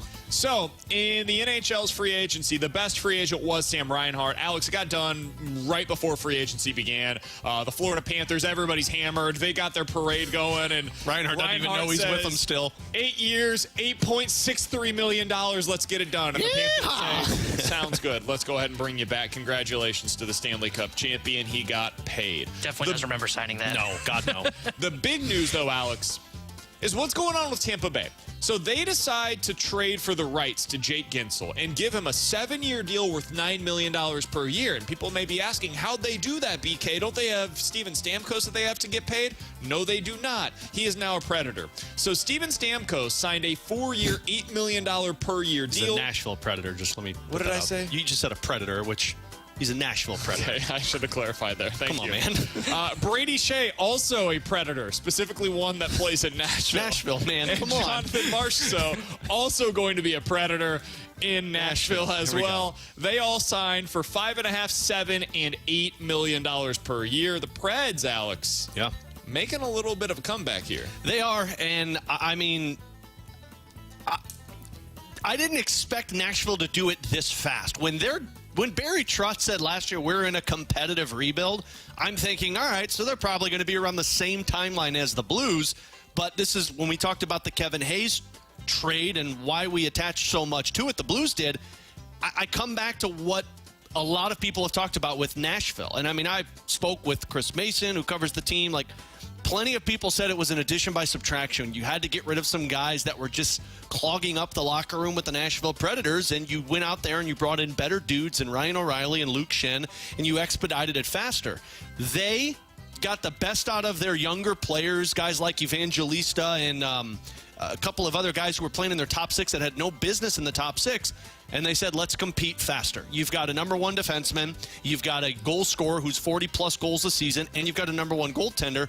The core is in place. So they went out and they added asset pieces. And they had money to do it. So it's good on Nashville. They did a retool, and they did it fast. The hope for Blues fans, as bad as it is to see a Central Division team around you get so much better, you hope you're Nashville next year with cap space to spend. That's the goal. That should be the aspiration, and we'll see if they're able to make that possible. All right, some other players that I find to be pretty interesting, especially those that are that were connected at one point to the St. Louis Blues. Jake DeBrusk, 7 years, $5.5 million per year. He has signed. Alexander Carrier, 6 years, $2 million per year, 6-year deal that he signed with Carolina. Nikita Zadorov, 6 years, $5 million per season.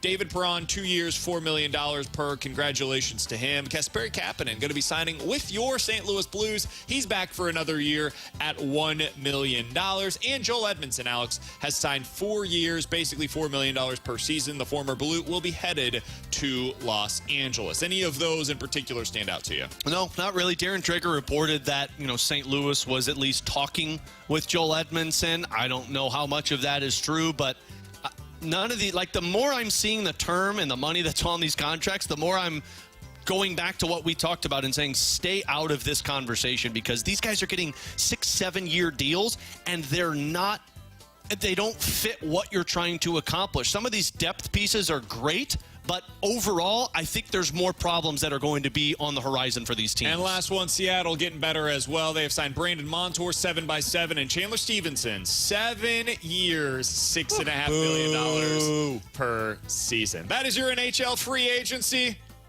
Roundup.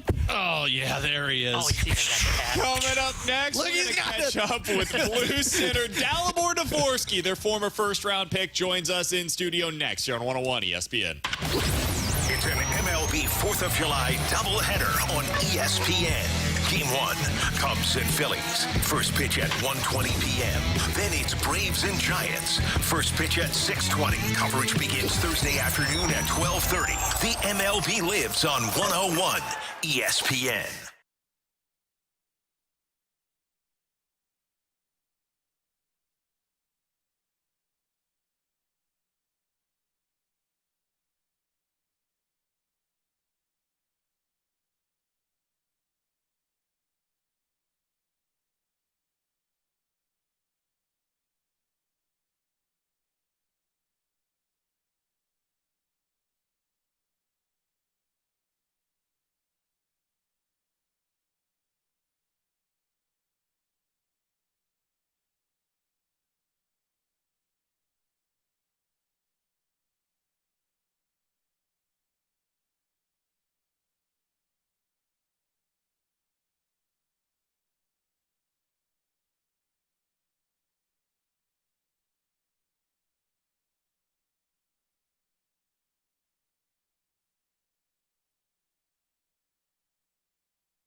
101 ESPN. Broadcasting live from the Centene Community Ice Center for Blues Development Camp. Refreshed by Bud Light for the fans on game day. And by E&B Granite, Bernie Fedorko's only choice for granite countertops, cabinets, and flooring.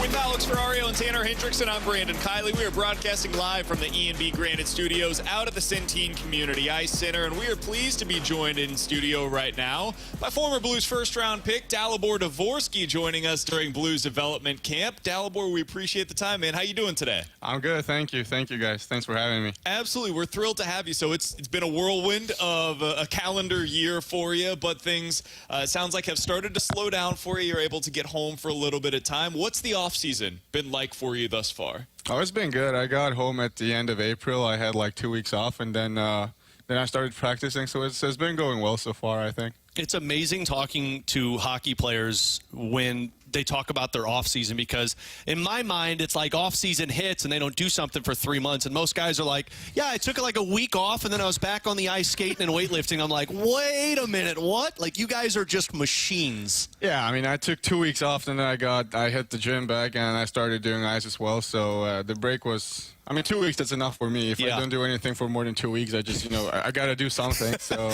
why not go on the ice? So what's 2 weeks off, though, for Dalibor? Is it just like vegging out on the couch and watching Netflix for a long time? Or is it just like, I'm at the gym taking some time off? No, I was on a 5-day vacation. And I was just hanging out with my friends, and I was not laying down all day. I went Smart. Yeah, I could never do that. I need to do something always. I'd like to brag to you, Dalibor, and say I could never do that either, but I think I did that all weekend. Dalibor, what does an off day for you? You get to do stuff that you're interested in outside of hockey. Yeah. What are some of the things that you like spending your time doing? Like I said, I like to go out and hang out with my friends usually, just, go and eat something, and I don't know, then watch some movie maybe later. So, just pretty chill. Nothing too special. So, Dalibor, we've, especially in St. Louis, a lot of Blues fans have kept track of you throughout the season. It started in Sweden, and then you've made your way over to junior hockey. Doug Armstrong talked a little bit about it last year in terms of what that transition was like for you, and he said consistency was the big thing. How impactful was that consistency of just being in one place from the start when you got to the junior hockey league and just staying there the entire year? No, I think it was really good for me. I got used to the junior hockey really quickly, and I had a great billet family and teammates, coaches. They all helped me to get used to everything, and the transition happened really quickly. So it was a really good year for me. What is your relationship like with the Blues while you're in Sudbury? What is your communication like with them? How does that work? Yeah, well, it works. I talk to the Blues every week, and when I was in juniors in Canada, I talked to Matt D'Agostini a lot, or when I was in Sweden, I talked with Alex Steen mostly because he was my development guy there. And even throughout the year when I was in Canada, I still talked to Steener. So, but mostly to Dags when I was in juniors, but Steener as well. And I talked to them almost, we text after every game, and we talk, always minimum once a week. So you stay in contact with those guys nonstop, and it's not so much of checking in on the progress, but it's checking in on you and how the season's going and what you're working on? Yeah, it's the progress as well, and even if the things off the ice going well, it's kind of everything. How the practice is going, even the things off the ice, and of course, obviously the games and stuff like that. Is that different for you? Because I would imagine, prior to that, when you're going through all of the seasons, when you're playing over in Sweden, you're trying to get drafted by a team, so your focus is on that side of it. But when you get drafted by the team, is there a different mindset for you of now you're focusing on hockey in a different light? Yeah, well, before the draft, you have 32 teams that you might go to, so you don't know which one it is. And the good thing is that after draft, you only have one team. Yeah, you have the one team that you talk to and that you want to get into. So that's the nice part. Is your mind is not you're really focusing on too much teams. It's just St. Louis, and that's it. Nice. Dalibor Dvorský joining us here on 101 ESPN. What is your relationship like with Alexander Steen? He was, of course, announced recently he's going to be the next general manager of the St. Louis Blues. Tell us a little bit about your relationship with him. No, the relationship is great. I talked to him a lot when I was in Sweden, especially. I talked to him every week, and even when I was in Canada. So the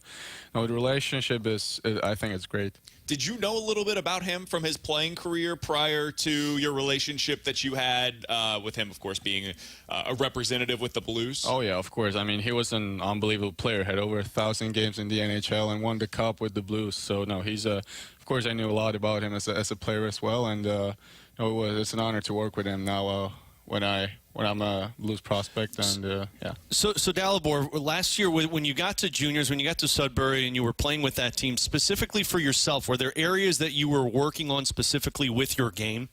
Yeah, well, I mean, I try to improve everything, every aspect of my game, and I try to shoot a lot, be strong on the pucks, like do the things that I'm good at, and no, I feel the year went well. We're talking to Dalibor Dvorský for just another minute here on 101 ESPN. You're going through the development camp right now, but as you start preparing for what training camp is going to look like, what does the next couple of months look like for you? Well, I'll go back home after the F camp. I'm going back home, and then I'm coming back for the main camp, rookie camp, and then main camp. What's your goal there? What is your goal whenever you get back here for training camp with the Blues? I mean, the goal is that I want to make the team. That's, I think, everyone's goal coming into camp, and I'm not different. I'm the same, so I'll do everything I can to do that. In terms of the position work, Dvorský, the center spot is something that I know a lot of Blues fans have talked about, playing the center position. Is that an area of strength for you being the center, or do you prefer the wing? No, I prefer center, definitely. Yeah. I've been playing center all my life, so I'm definitely a centerman. Yeah. He's Dalibor Dvorský. We appreciate him hopping in with us after what's been a long day for you. I know development camp, getting workout in and everything. With a scrimmage coming up. So thank you so much for hopping on with us. We appreciate it. We'll talk with you again soon. Thank you, guys. Awesome. Thanks, Dalibor. It's Dalibor Dvorský. We'll be right back here on 101 ESPN.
WXOS HD1 East St. Louis. 101 ESPN is driven by Auto Centers Nissan, home of the lifetime warranty and 30-day return. Text us anytime at 314-399-9646 on the Air Comfort Service Heating, Cooling, and Insulation text line on 101 ESPN. BK BK and Ferrario are broadcasting live from Blues Development Camp at the Centene Community Ice Center. Refreshed by Bud Light for the fans on game day. And by E&B Granite, Bernie Federko's only choice for granite countertops, cabinets, and flooring.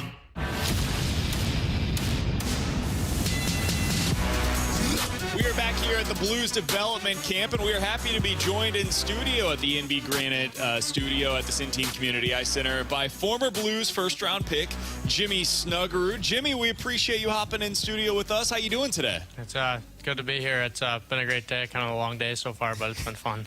I know we had Kaskimäki swing by a little bit ago, and not only did he was gracious enough with his time come in, but he had his entire pads and gear on, and he ran in with his ice skates. I'm like, man, I've never felt worse making you swing by a studio than right now. Yeah, I know, that's funny. What is this week like for you as you get to come down here for development camp over a few days with the Blues? It's fun. It's a fun week. The Blues do a great job making the week fun. You know, there's a lot of skating, some scrimmages too, and you get to meet the new draft picks, which is kind of the best part. You see those guys come right through Vegas, and you know, one of the best times of their life, and they come in with big smiles on their faces, so it's nice. What? Because if I'm not mistaken, Jimmy, last year you were injured during the development camp, so you really didn't get to participate as much. How different is this one for you now, to where you're able to be out there a little bit more and work with these guys on the skill side? It's different, yeah. I think it's kind of more like my first year where I'm out on the ice more. There's, you know, a lot more guys here than there were the past 2 years too. So it's just nice to kind of be in the moment where you can skate and not, you know, be on the treadmill like all last camp. We're talking to Jimmy Snuggerud here on 101 ESPN. Jimmy, you made the announcement after your season that you're going to be heading back to the University of Minnesota. That's been explained, but I just, for listeners that are tuning in right now, what led you to that decision, and how difficult was it for you? Oh, it was the most difficult decision in my life, I'd say for sure. I think there was a lot of pieces that went into it. I think a maturing piece, a leadership piece, and a kind of piece that I don't want to rush into anything yet. I think that those three things are kind of what I decided was best for me as a person and as a player. So I think that the biggest one for me was the leadership part and coming back and growing and not rushing into anything. Sorry, BK, that's the part that really stuck out to me, Jimmy, when you discussed it. And I watched a video that you did with your dad and talking about, you know, taking that next step to the NHL level. And you spoke so much about making sure you're not rushing into that decision and putting yourself in the right spot. But you take so much pride on playing for the University of Minnesota. And I think that stuck out to a lot of Blues fans of realizing, hey, before I take that next step in my journey, I want to accomplish everything I have the chance to with Minnesota. Yeah, it's spot on. I think accomplishing a national championship is another huge reason. Obviously, it's, you know, the hardest task in college to do, but, you know, that's the goal of every player. And, you know, we have a good-looking team next year on paper, and I think, you know, we'll have a really good shot at it. What were your conversations like with the St. Louis Blues as you were going through that decision? Yeah, I'd say it's kind of the same stuff. The Blues did such a good job of not forcing anything onto me. Obviously, they, you know, the option was there to sign, and it was there for me to be a Blue, and it was difficult on me because that's something, you know, 12-year-old me would be like, what the heck are you doing? Why are you doing this? You know? But, you know, they do just, the staff does such a great job, and Doug does such a great job of not forcing anything on and respecting the decision I made. You talked a lot, too, about Brock Faber, somebody that you spoke a lot with before you made that jump. How much of speaking with him and finding out what that jump was like for him influenced your decision with St. Louis? I'd say it's, you know, if not one of the biggest pieces, just hearing from him, a former teammate, a former captain of mine. I'd, you know, look up to Brock, and when he talked to me about, you know, not making the jump too early, it's kind of set my mind in stone. Talking with Lacombe, too, a little bit, and even guys like Nyes and Cooley are in the NHL right now. Just kind of talking with them and making the best decision was, you know, talking to those guys was the most probably important factor. When you look at where your game is at right now compared to where it was a year ago, and you think about what you can do now for the next calendar year, what are some of the things that you're going to be most focused on in terms of your on-ice products? Yeah, I'd say you can kind of dial it down to two things. It's skating and, you know, stick handling in tight areas. I think college has gotten to such a point where it's such a skilled game, and it's getting a lot younger. I think the speed piece is getting so massive, and working in the corners with the pucks is something that's going to be so important for, you know, myself and, you know, teammates. I think just those two pieces are things I'm going to kind of dial in on next year. Away from the puck, Jimmy, is the one thing that I've heard a lot of guys talk about when they come from college, they get to the NHL and focusing on that. Is that a difficult area to work on in college? Because obviously it's a part of the game, but it's just such a different level in terms of measurement with college guys versus getting to the pros level. Yeah, I think that's all on a maturing piece too. Not being too antsy away from the puck, not being like you're Bantam or a high schooler. You want to get on a breakaway as soon as you can, or you want to be alone. I think that's just a piece where things are going to happen in games, and defensive piece is so important, and you just got to wait for your time. I know there's not a ton of time for you guys here, but how much have you and Dalibor Dvorský gotten to know each other over the last year or so? A lot. Dali's such a great guy.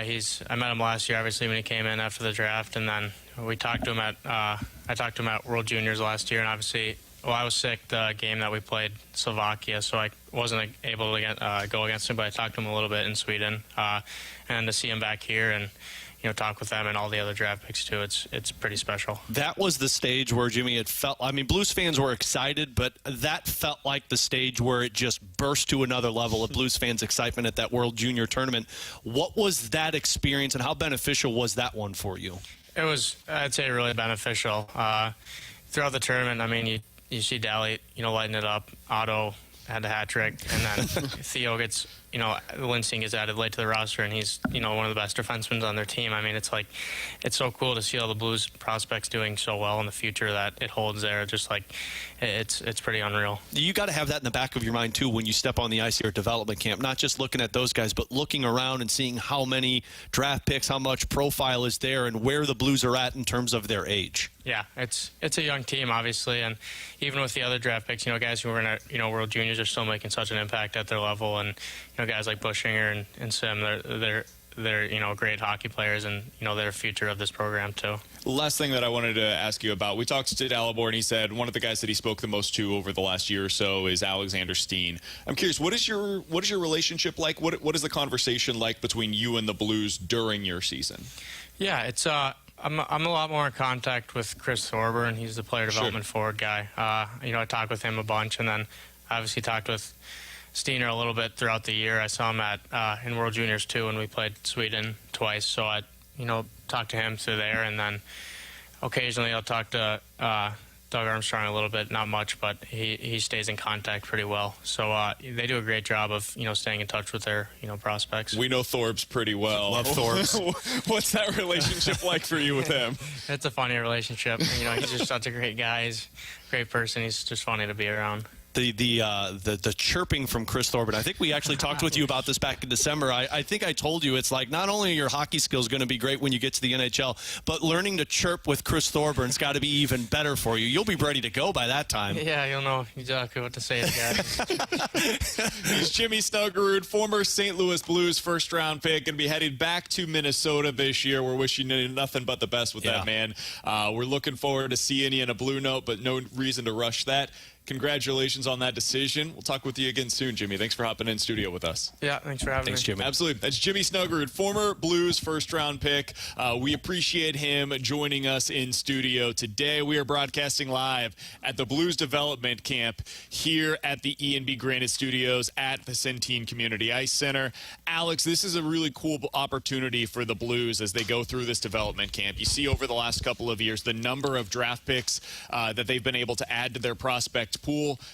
This is going to be a young team. They have the pipeline that is now going to help them, and whether that's guys that are going to be here long term or guys that can help them via trade that can become assets, I think Jimmy Snuggerud, certainly Dalibor Dvorský, who we just talked to as well, are more of the former. They're guys that are going to be here. They're building around those players. There are others, though, that not everybody that is here today is going to be a part of the roster 2, 3, 4, 5 years down the road. The Blues know that. Those players know that, honestly. But this is the kind of thing that you got to do when you're in this retool, is adding to the talent pool, replenishing that prospect pool that's coming up the pipeline. And that's why I personally believe the Kevin Hayes deal didn't bug me as much, giving up that second-round pick, because to me, it feels like the Blues' year to capitalize on the draft have been these last three, and maybe last four if you want to go all the way back to Jake Neighbors. But you're talking Neighbors, Snuggerud, Dvorský. You heard him mention Lindstein and Stenberg. I feel like those are the cream of the crop guys that they're hoping are top 9, top 4 type players for this team when they're ready to retool. And then beyond that, you add a lot of depth pieces. You add, like who we had on Kaskimäki. You trade for Zach Dean. You have a couple of guys that were drafted yesterday that are going to be in your defensive pool. Those players are giving you a crop of guys that you say, okay, here's the next wave. Here's what 3-4 years look like down the road. But I always go back to the Dominic Bach trade. And that was, for those that don't remember, traded to Carolina with Joel Edmondson to get Justin Falk. Dominic Bach was drafted, I think it was 25th overall. He was a first-round pick. And at the time, a lot of analysts were like, oh, this guy's got a heck of an NHL shot. He's going to be at the NHL level. Well, it took the Blues a couple of years to look at it and say, he doesn't fit in our timeline. Yep. Let's ship him out for get somebody who does. Now, however you view Justin Falk as a side note with this, there's going to be guys that you think are going to be a part of this NHL roster. Everybody can't make the team. So these development camps, the training camps that they go through, the preseason games, that to me is the evaluation period by Doug Armstrong and Alex Steen to find out, hey, who's in this window for us? Because if they're not, if they're longer, that's how you get guys that help you sooner rather than later. I don't know if draft years like next year, 2 years from now, 3 years from now, they're important to keep the pipeline full, but they're not as important as making sure you've got this crop of guys in a retool like you did in 3 years. So this is something that we did after we talked with Mason Wynn almost a year ago now. There is certain guys that when you talk with them, you can just tell, that's a little different. Mm-hmm. Kind of get that feel talking with Dalibor, Dvorský, and Jimmy Snuggerud. Like there's just something, a quiet confidence about those guys that when they sit next to you, and again, I don't want to make too much of it because we had 10-minute conversations with both of them, and this is also an exhausting time for them. Like they're coming off flights, they're getting here, basically parachuting in for 3 days, playing a boatload of hockey and working out every day and getting all of this stuff done for the 3 days that they can be here. But there are certain interviews that just feel a little bit different, and those two interviews felt a little different. And you can see why the Blues are so confident, both in terms of the on-ice product, which is the most important, but also the off-ice stuff that comes along with these guys. Mm-hmm. If you had to rank them in terms of guys that you were most impressed with, like Jake Neighbors when we spoke with him, and I remember, T-Bo, you and I did that when we spoke with him at Prospect Camp 2 years ago. Like, this dude's an NHLer. Yep. You and I were so impressed by Zach Bolduc last year at the end of the season, thinking, like, this guy gives me David Perron vibes. Might have just been the French accent. Very much so. Could have been. I mean, let's be honest. But then he also told us he wanted to be more of a pain in the ass to play against, and that was his focus this offseason, which was great. But I really felt like talking to Jimmy Snuggerud there, and I felt this when he made the decision to return to the Minnesota for next season.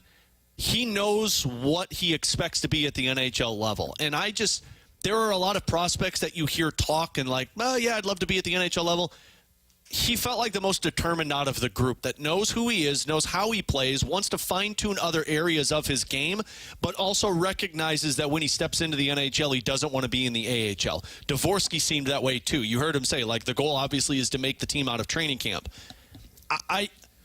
It takes a certain type of group to be confident, and that's why I feel like when these guys were drafted, the analysts, the scouting experts are like, oh, he might not have the star quality that you'd think in some other guys. I don't think the Blues draft for star quality. I think they draft for confidence when they step on the ice. Maybe that's a bad thing for them, but we're seeing the benefits reaped with Jake Neighbors. Of like, sure, he might not be the sexiest player on paper in terms of scouting reports, but the dude has confidence that plays to a 30-goal expectation, and I wonder if Dvorský and Snuggerud have that as well. I think there's also some value in just getting guys that you're very confident will reach the NHL and be contributors. Absolutely. I think sometimes we underrate that. Like what the Cardinals have done lately is they're swinging for the fences, right? Literally and figuratively. They're trying to go out there and get stars. They have put a premium on, okay, let's go try to get especially high school talent that can be star-level players at the Major League Baseball level. And it feels like eventually maybe they found that in Mason Wynn. It's possible they found that in Jordan Walker. We'll see. There's a lot of development there, but it's possible. Nolan Gorman, they're hoping has that kind of potential. But there are also guys that they have tried to go that route with that are just kind of stalling down in the minor league level. And so you you spent a first or a second round pick on players that end up really never even contributing to your major league roster. At times in the past, they've gone more of we're going to get college players that we're very confident will translate to the major league level. They did that a lot with pitching as well. And it ended up costing them now. But I think when you have guys that are just, I'm very confident Dalibor Dvorský is going to be an NHLer. I'm very confident that Jimmy Snuggerud is going to be an NHLer. Those are the kinds of players that can come in and right away fit in. Jake Neighbors was that kind of a guy. Come in, they're going to fit in somewhere into your top 9. You just write their name and pen for the next 5 years. There's real value in that, and then it becomes your job as the general manager to fill in the blank spaces. Yeah. If they don't become stars, you're going to need somebody that's a star. So how do you go out and acquire that player? And that goes back to some of the conversations we've had, Alex, of, okay, now what are the next pieces? What are you missing if those guys don't become star-level talents? And that's what the next couple of years are going to be about finding. Yeah, and it's no shot against Kevin Hayes, but that's also why I feel like the Blues felt it was best to move on from Kevin Hayes. Because, one, if he wasn't the locker room guy that they thought he was, you don't want that to be around the young players that are going to be there. You want to make sure you've got guys that can guide them in the right direction. Not saying yes or no with Kevin Hayes. I don't know how he was, but I'm just reading their actions. But it's also not blocking those guys with people that are on your roster. And, I mean, that was on your books for 2 more years, that if he's not helping you develop and he's not helping you win, then where are you at with those players, rather than just putting them in the position to try and succeed. But you don't know if these guys are the stars. You're hoping Thomas Kyrou, and if they sign Buchnevich to an extension, those are the stars, and these are the complementary pieces. But you won't know who they are until you put them in there. We didn't think Jake Neighbors was a 15-goal scorer. And then he puts up 27 goals that we're talking, well, can be 30 next year. So that's the part that it's just the unknown still with the Blues, and that's why I feel like it's smart not to get in these free agency waters. If you've missed any of our conversations with the Blues prospects today, we will have more of them tomorrow, and then the Fast Lane will be out here on on Wednesday as well. We'll have all of those at a landing page. 101ESPN.com is the place where you can go to find them. It'll all be up there and on the 101 ESPN app, which you can download today on your phone. It is free of charge. You'll be able to find all of our interviews over the next few days. They'll land right there. 101ESPN.com, the free 101 ESPN app is where you go to find it. Those podcasts are presented by Dobbs Tire and Auto Center. Coming up in about 15 minutes or so, we got to talk about Nolan Gorman and what his recent slump is going to mean for his playing time down the road. But coming up next, let's play a game of in or out. 314-399-9646 is the Air Comfort Service text line. You give us a scenario. We'll tell you if we're in or out here on BK and Ferrario. Catch the Balloon Party with Tim McKernan and Action Jackson. Weekdays from 10 to 11 a.m. on 101 ESPN. The fastest hour of sports radio is driven by Munganast and Burkhardt Alton Toyota.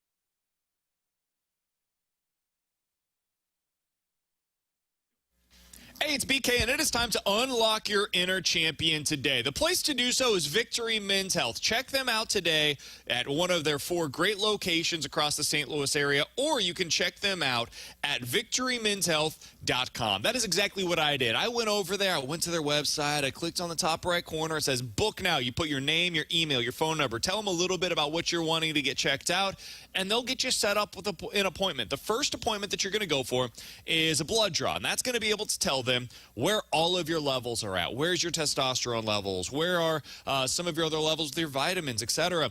I went in for my consult afterwards, and they told me I'm a little low on my vitamin D. I'm a little low on my B12. I'm a little low with iron, actually. And so they were able to get me set up with a bunch of different supplements that'll make me feel like the best version of myself. I'm about a week into that, and I got to tell you, I do feel like I have a little more energy on a day-to-day basis than I did prior to. So you can check them out as well. If you don't feel like your best self right now, Victory Men's Health will help you get there. VictoryMen'sHealth.com, or check out the 4 great locations across the St. Louis area. It's Victory Men's Health and VictoryMen'sHealth.com.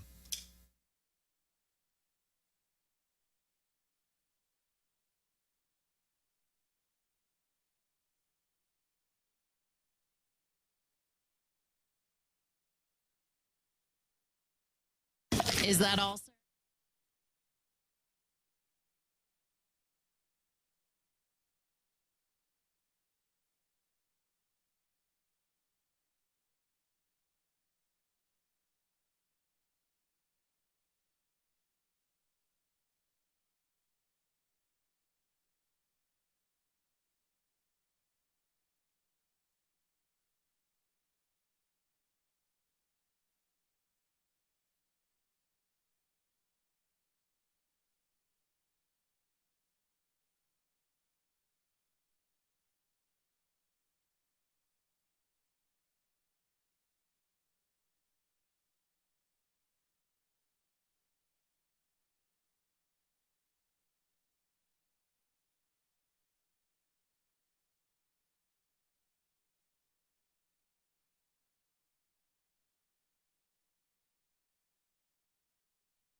Live from the Centene Community Ice Center for Blues Development Camp, this is BK and Ferrario on 101 ESPN. Our Blues Prospect Camp coverage is refreshed by Bud Light for the fans on game day and by E&B Granite, Bernie Federko's only choice for granite countertops, cabinets, and flooring. Come on, man. Are you in or are you out? It's in or out with BK and Ferrario.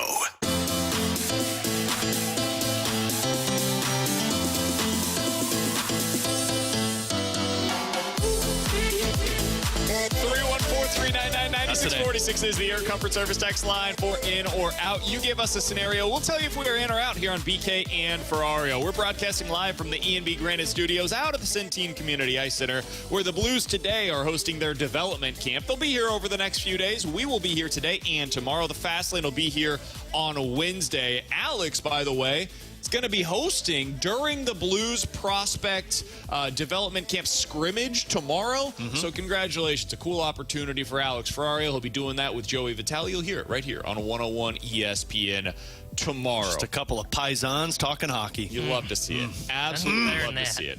All right, let's get into in or out. Boys, in or out. Next year's NBA Finals will be the Philadelphia 76ers against the Dallas Mavericks, featuring Paul George and Klay Thompson. What just happened? Paul George is expected to sign with the Philadelphia 76ers. Klay Thompson is deciding between the Dallas Mavericks and the Los Angeles Lakers. It sounds like he might be leaning towards the Mavericks. Well, that would make sense. Don't want to go play with that old guy, LeBron. In or out, next year we will see a Mavericks versus 76ers finals. Because Embiid can't stay healthy for an entire season to get the 76ers there. That's where I'd be out on that one. I like what they're doing. They're going their big three route. If Dallas gets Klay Thompson, that's great, but that's three guys that are looking to shoot the ball at all times, and Luka, Kyrie, and Klay. I'm going to say out on that one because I don't believe in the 76ers. I'm out as well because I think the Knicks are going to the finals from the Eastern Conference. Oh, little Nova action I think the New York Knicks are going to be representing the Eastern Conference in the NBA Finals. I do think this is a really smart deal by the 76ers. I think they're going to be an excellent team next season. I think that the Knicks, what they've been able to do this offseason, puts them a little bit ahead. I do think the Mavericks, though, have a really good shot. I think Klay Thompson, if he decides to go to Dallas, they could absolutely be the best team in the Western Conference. I think OKC is going to have a little something. There's going to be a lot of guys yelling, ball, ball, ball, if Dallas is playing with those three guys. Yeah, I'm going to say out. And for me, I'm not sure both get there. Interesting. I do like Paul George to Philly. I think maybe it takes a year to finally get all the kinks worked out in that one. I think Boston's the team I'm still keeping an eye on in the Eastern Conference. I think they're not just a one-and-done type team. I think they can get back there again. And then in the Western Conference, I don't know. I loved Klay Thompson when he was in his prime with the Golden State Warriors. I don't know how this is going to go, him shifting into like that number 3 guy, be that third option for the Dallas Mavericks. I'll be curious to see if he adjusts to it well and if he can still play at an elite level. That's where he'd have to be to get them to the finals. Guys, in or out? Pavel Buchnevich, Robert Thomas, and Jordan Kyrou are your top line for the next 5 years. I think they will be your top 3 players. I do not think that they will be on the same line. I think you see this a lot, right? Like you look at what the Florida Panthers had. Their top guys weren't all on the same line together, but you wouldn't consider like one of them the top line and the other not. So I do think they will be your top 3 players. I think they're re-signing Pavel Buchnevich. I'm going to say out. I guess. I will say out.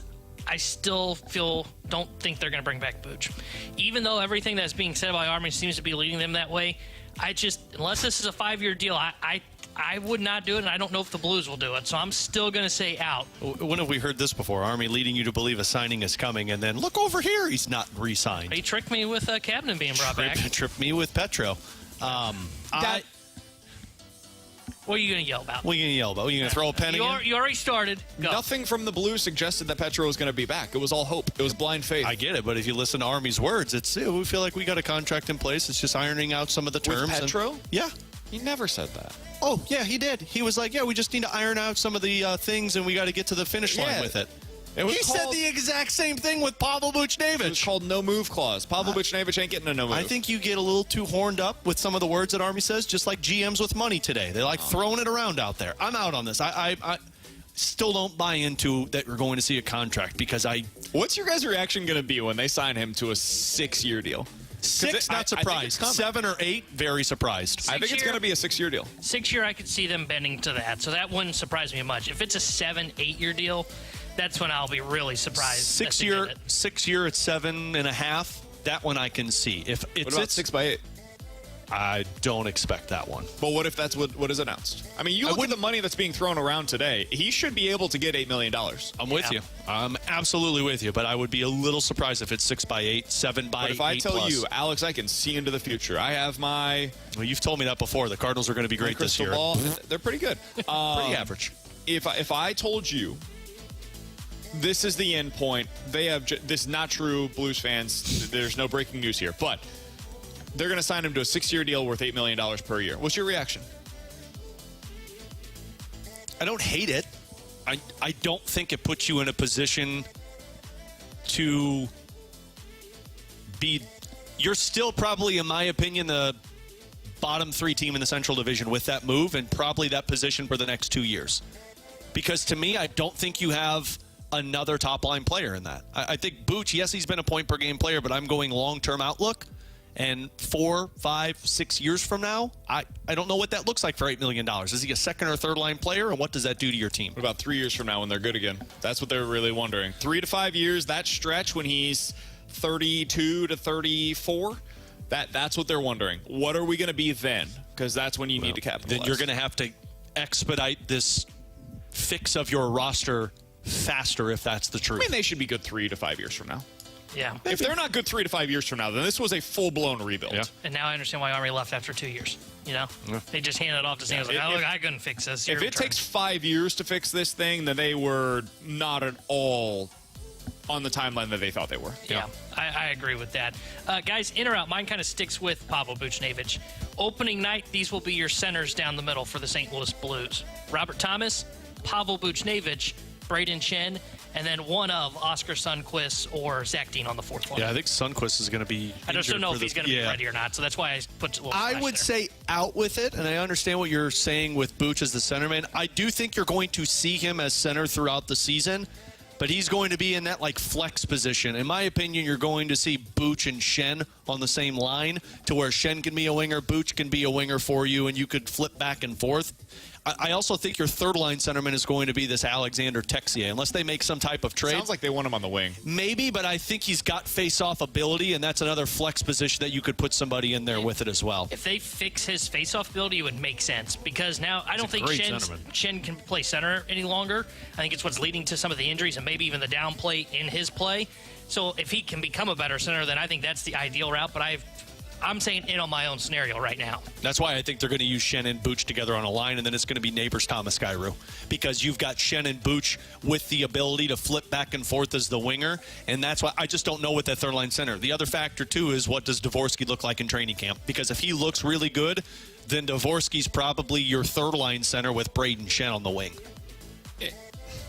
I'm curious what you guys think about this. I feel like they are doing with Dvorský what the Cardinals did with Jordan Walker last year. And rushing him and bruining him? No. By that, I mean, if he has a good camp, we're going to bring him with us. With a very heavy emphasis on, please have a good camp. Yeah. We would really like it if this guy has a good camp. Because if you guys remember, Jordan Walker had a good start to camp. He did not have a good finish. Spring training overall. His second half of spring training was really disappointing. And they still brought him with them on the opening day roster. I think that's kind of how I feel about Dvorský right now, where if they don't find something else the rest of free agency or trade-wise, I think their expectation, their hope, their belief is Dvorský's going to be one of our centers on opening night. So that's why I'm going to say I'm out. I think Dvorský's one of those. I don't believe they'll rush him in that spot. The part that I'm interested in is, do they view him beneficial going back to juniors for another year? Because you have that 9-game trial to where you could play him and then decide to send him back to juniors, or do you just put him in the AHL? If he has a good start to camp, but then like on the back end of it, it doesn't look well, I don't think they're going to force it. I think unless he looks like the clear-cut, better centerman than multiple guys, I truly believe they'll look at it and say, you're going back to you're starting in the AHL and you're staying down there until we need you. I just think as much as they keep bringing up the idea of Booch being at center, means Dvorský really has to impress, where I'm with you, to where it has to be a great camp, but I'm not going to put that on that young kid. I am projecting forward that he's probably not with the Blues come opening night. Interesting. Yeah. All right, let's get into some of yours for the text line. 314-399-9646 is the Air Comfort Service text line. Guys, in or out, the Blues are the worst team in the Central Division next year. Out. Chicago still sucks. Yeah, Chicago's terrible. They don't have a goaltender. They have one defenseman who's okay. 2 years from now, Blues need to make some moves and get that growth because they are, in my opinion, they're the second worst team in the Central as it stands right now. I'd agree with that. Utah got better. Obviously, Nashville got better, and I don't know what Minnesota's going to do. They're obviously limited with money, but they're going to be better because they're healthier than what they were last year. I'm out on this as well. I think we're all in agreement. Chicago's the worst team in the division. By the way, Shams has just tweeted out Klay Thompson intends to join the Dallas Mavericks. Didn't want to join Bronny, did he? That is unbelievable. That is Bronny's official taking his role. Now. Yeah. Well, they didn't have a spot for Klay. In or out, the Cardinals will trade one of Gorman, Walker, or Ivan Herrera at the trade deadline. I'm going to say in. If Katie is very adamant about Pages being the backup catcher, I think Herrera is the perfect trade chip to get you a better catcher than you originally, or better pitcher than you thought you originally could get. I think he is going to be one of the main pieces for a trade at the deadline. I'm going to say out. I'm a little surprised that she said today that she doesn't think they'll carry three catchers, because honestly, I would, because Herrera can provide a right-handed bat off the bench, and I'm not giving up on him. I know he's having trouble with getting base runners out. I'm still giving him an offseason to try and figure that out, because I think he can be still a very good defensive catcher and be a really good bat at the plate as well. So I'm going to say out. I hope they don't move any of them. I'm out on this as well. I think if they end up making moves at the deadline, it'll be with their prospects, not guys that are on their major league roster. Last one here, in or out, the Cardinals opening day outfield in 2025 will be Newport, Edman, and Jordan Walker. I'm out on this. I do not think Tommy Edman will be in their opening day outfield next year. I'm out on this, too. I don't know if Tommy Edman's on this roster going into next season. I think he could be a trade chip in the offseason. I think he could be a trade chip at the deadline, similar to what they did with Bader. I think Siani is your starting center fielder until Victor Scott is ready for the major leagues as an everyday player. I'm with you guys. I would say out. I would hope that they would turn to Michael Siani in center. I'm also not officially bought in on Newport being your everyday outfielder. I really wonder if they will start using Brendan Donovan more in that outfield spot. I think he's shown the ability to be a really good outfielder for you. The best availability. Yep. Amen to that. That means he might be a second baseman for you moving forward. With Tanner Hendrickson and Alex Ferrario, I'm Brandon Kiley. We got to talk about Nolan Gorman. Is he at risk of losing his everyday second base spot if he doesn't get out of this funk that he's in at the plate sooner rather than later? We'll talk about that next year on 101 ESPN. The Fast Lane are once again set to square off against the Rizzuto Show at this year's Slow Pitch Softball Home Run Derby, hosted by the O'Fallon Hoots. Saturday, July 27th at Car Shield Field in O'Fallon, Missouri. There will be a fast pitch home run derby that night featuring Rick Ankiel, Brian Jordan, and other MLB alums. Plus your favorite afternoon show attempting to tee off on some slow pitch and defeat the Riz crew. General admission tickets are on sale now for just $15. Get all the details on this year's O'Fallon Hoots Home Run Derby now at 101ESPN.com. Brought to you by Swiss Air Heating and Cooling. Get $1,500 off a new system and 0% financing. Visit SwissAirSTL.com. Bester House. Hit it over the fence. Selling your house to us just makes sense. And by Zwickle Light, a local light beer for light beer drinkers. Live your lifestyle, St. Louis. Alex Ferrario with you to talk about my friends over at Classic Air Care. If you're having problems with your HVAC system, which, look, with all the heat that we've had over the last few weeks, I know it's been perfect outside these last couple of days, but that HVAC system, it's doing a lot of work these days, so you need to get with a company that is there to take care of you, and that's Classic Air Care. They have been making people comfortable since 1926. They were able to get my 25-year-old unit to work for me for 3 more years. Now, it finally had to RIP over this past weekend because it was so old. That's why I love Classic Air Care. They were able to come out when my HVAC system died on the weekend. They were coming out Monday morning to assess the problem, walk me through what the whole process is like of purchasing an HVAC system. The customer service, the knowledge of the technicians that you're getting is why you need to use Classic Air Care. And don't just believe me. Check out the hundreds of reviews that are up on their Google reviews, 4.8 rating. This one from Philip. Jim did an incredible job. He called before leaving to discuss the issue and clarify my needs. He did the research needed to ensure we had the tools, knowledge required for the job and showed up on time with a smile. So get with the right company. That's Classic Air Care. Also check them out online, classicaircare.com.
Change your life. Don't drink and drive. A message from your friends at Onder Law Injury Lawyers. GetJim.com. 101 ESPN Sports Center.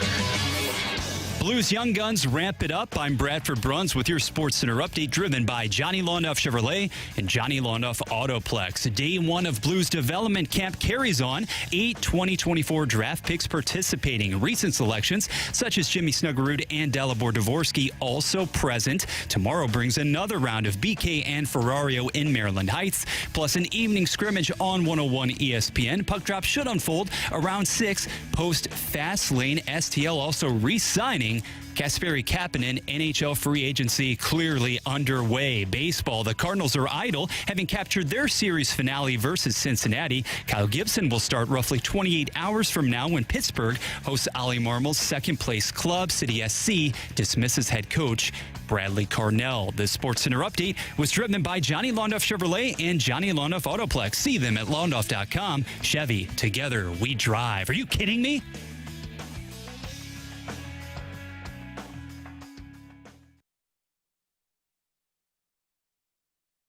For the fans on game day, and by Ian B. Granite, Bernie Federko's only choice for granite countertops, cabinets, and flooring.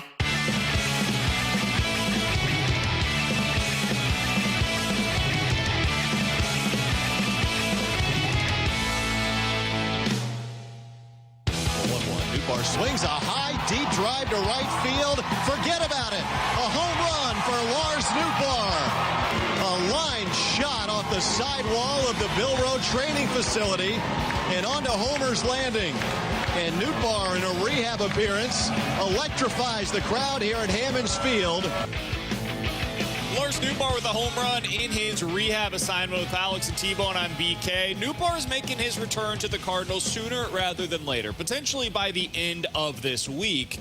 And as he is getting hot down in his rehab stint, Nolan Gorman continues to be cold at the plate for the St. Louis Cardinals. In his last 18 games, Nolan Gorman, these are real numbers, is 4 for 61 with one extra base hit. It was a home run. That was one of 2 runs that he has scored over his last 18 games. He has 31 strikeouts in those 61 at-bats. For you analytics nerds, an 0.66 batting average. Yeah, with an OPS of 247, which would be a pretty good batting average. Unfortunately, that is his on-base plus his slugging percentage. It's been really bad, man. And I've said all along, we all are kind of in agreement on this. Hey, Nolan Gorman is going to go through a 2-week stretch where he looks like the worst baseball player you've ever seen. And then he's going on a 2-week stretch like no baseball player since Babe Ruth has been hotter than him. And that's just kind of the way that it goes. But this is bad. This has been like 5 weeks now. It's been a while since we've seen the hot version of Nolan Gorman. Guys, the problem is they have alternatives now, or they soon will.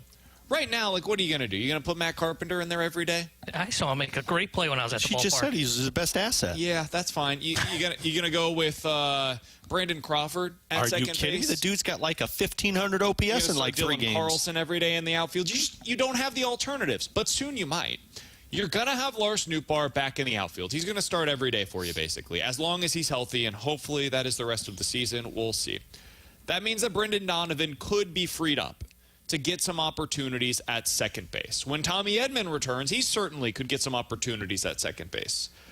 Guys, how do you handle Nolan Gorman when you do have both of those guys back at your disposal on the Major League roster? I mean, I'm going to sound insane for saying this, but I think you got to play him. I mean, your offense relies on Nolan Gorman. If you don't have, I mean, you guys continue to tell me about the power bat that you have from the left side that can change this lineup. And I get that he's hitting 0.66 in this last stretch of games. But at some point, just like we talked about with Jordan Walker, like sitting him for a long period of time or making him an in-and-out player, that's not going to figure out Nolan Gorman. You're going to have to keep him out there until he gets back into that hot streak. So I obviously think like the bat that is hitting is going to have to play.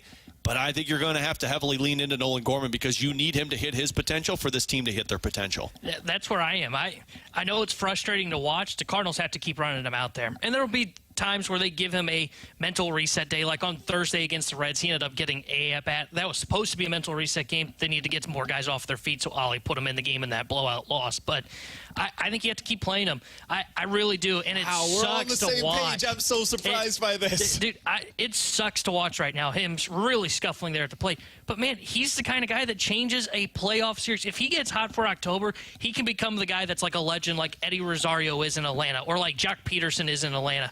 That's why you just have to keep throwing him out there. And I thought for sure, like looking up these numbers, I was like, okay, is this month worse than at any point last month? No, last year in June, he was worse with a 439 OPS. So, like, it's going to happen. But you just got to keep running him out there, let him try getting it figured out, and then hope that he gets hot when it matters most, which is October, and then hope that you can continue to ride those waves of him being hot. You can bury him in your lineup when everybody's back healthy, hit him eighth, get him at bats at second, and when he gets hot, boom, he can slot back up into that cleanup spot for you. Yeah, like, this is just... We're all in agreement here, which I'm surprised by. No, because I should have taken the other side. Typically, you don't have somebody hit like this over a month and say to yourself, oh, yeah, just keep throwing him out there. It's going to be fine. But this is exactly what it is with Nolan Gorman. And this is why he could never be a, like, best player on a really good team type of a player. This is a complimentary piece. Now, really important complimentary piece, but a complimentary piece nonetheless. He's like a prototypical 6-hole hitter for me. Yeah. Put him in the 6-hole, and for a month he's going to carry your offense. For a month he's going to be a guy that you just want to drop down to the 8-hole. And that's what you live with. Guys that are 2, 3, 4 hitters, they are more consistent than that. And that's always going to be a problem with Nolan Gorman. The strikeout numbers are absolutely absurd right now, and I don't think that's going to get better either. This is your Kyle Schwarber. This is what you live with when you have a Kyle Schwarber type of a player on your roster. That is the one thing that does look a little worse, at least just looking at the eye test per month here, is that the strikeout number seems to have ballooned a little bit more than it did from last year. You know, looking at it already at 42 strikeouts in the month of June, he never had a month like that last year. The most strikeouts he ever had in a month was 30. But what about I don't know if you'll have this, but percentage-wise, I wonder if it's pretty similar. Yeah, I'd have to look into it more. I don't have it in front of me, but it does, to me, it feels there's a little bit more loss at the plate right now than it does a year ago. But either way, you know he's going to go through this stretch. It's just a matter of, can you get him back to it and get him back to it quickly? Yeah, I'll look it up just to see, just out of curiosity. You're talking about June, right, for him last season? Well, while you're looking it up, he was striking out 40% of the time. So it's basically the same. He's 40% right now. He was 40% last year in June. He strikes out a lot, man. Now, we all may be on the same page with this, but I'll also say this could be the downfall of the Cardinals. Because as much as you need to – but here's what I'm saying. As much as you need to stick with this guy because he is supposed to be a piece of your team moving forward – if you're having a bat that is so successful for you sitting on the bench because you need to play Nolan Gorman, well, that's where your offense takes a massive blow because you're relying on this dude to come out of your rut. Who is that? And I would push back on a massive blow to the offense because I just said that I just ran through my lineup when they are healthy. And even now, he's hitting, what, 7th in your lineup? If he's hitting 7th and 8th in your lineup, and I think that's where he'll be when your lineup is healthy and going, he's not the guy that changes whether the offense is hitting or not. But one of Donovan or Burleson is not playing for you. But they can't. No, I've got them both in the lineup. I've got Burley as the DH, and I've got Newpar in right field. And you got Donnie in left. Like their lineup, what it should be when everybody is healthy is you'll have Wynn at short, Burley DH, Contreras catching, Newt right, Goldie first, Donnie left, Arenado third, Gorman second, Ciani center. That's your lineup. That's what it should be. And because Gorman's hitting 8th, yeah, it's tough to watch his struggles. It's really brutal to watch. Walker's it doesn't the one impact that could upset the apple cart here. Well, yeah. I'm not even considering that. No, I know, but if Walker starts to hit, now he goes to your outfield, and then you've got to make a decision. Yeah. And this gets back to, like, it's just almost never going to be where everybody is healthy and everybody is hitting. It rarely happens. And if it does, great. That's a good problem to have, and you'll figure it out whenever you get there. But the odds are very, very much in favor of Brendan Donovan having to fill in for somebody. Maybe that's Nolan Arenado at that point in time. I don't know who it's going to be, but the odds of you being fully healthy, everybody being in a good spot, both physically, mentally, and at the plate, like it almost never happens. So I think you just keep running Gorman out there every day, and you hope that the rest of your lineup is able to make up for it whenever he's going through this kind of a slump. It's frustrating. It's unbelievably frustrating to watch him at the plate right now. But your bigger problem is that Paul Goldschmidt and Nolan Arenado are still the same guys that they've been. I thought there was a potential for Paul Goldschmidt to kind of be breaking through. Dude, all of the underlying numbers look good. Seriously, all of them. His batted ball profile is basically what you would want it to be. He's hitting the ball hard again, but the problem is he strikes out so much that he has to be amazing in terms of his batted ball profile. He's striking out the way that Nolan Gorman is right now. That's not Paul Goldschmidt, man. That's not the same player that we've been watching for 15 years in Major League Baseball. So that's his biggest issue. He's striking out way too much. Arenado's the opposite. He doesn't strike out, but he never makes hard contacts with the ball. So, like, what I'm hearing is this team's in good shape. It's a really weird place to be at, but despite those massive issues with 3 of the guys that we thought were going to be some of their most important players and a 4th in Jordan Walker, who's not even on the roster right now, they're 3 games above 500, and they just had an awesome month of June. So, weird season. Baseball's strange, man. All right, 314-399-9646 is the Air Comfort Service text line. Right now, one of you will have a chance to score a pair of tickets to see Def Leppard and Journey with Cheap Trick. That's coming up on Saturday, July 6th at Busch Stadium. Tickets are available right now. You can check out all the details at 101ESPN.com, or you can be texter number 101 right now at 314-399-9646 for your chance to win that free pair of tickets to see the show. Earlier today, we were talking to Dalibor Dvorský, and he said he is consistently in contact with one person from the St. Louis Blues. What is his name? What is the name of the person who Dalibor Dvorský is consistently in touch with from the Blues? If you're texting number 101 with the correct answer to that question, you're getting the pair of tickets to see Def Leppard and Journey. Coming up next, we'll hit the rewind here on 101 ESPN. Saturday, Braves and Phillies. Pre-game at 5:30. First pitch at 6:15. The MLB lives on 101 ESPN.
BK and Ferrario on 101 ESPN. Broadcasting live from the Centene Community Ice Center for Blues Development Camp. Refreshed by Bud Light for the fans on game day. And by E&B Granite, Bernie Federko's only choice for granite countertops, cabinets, and flooring.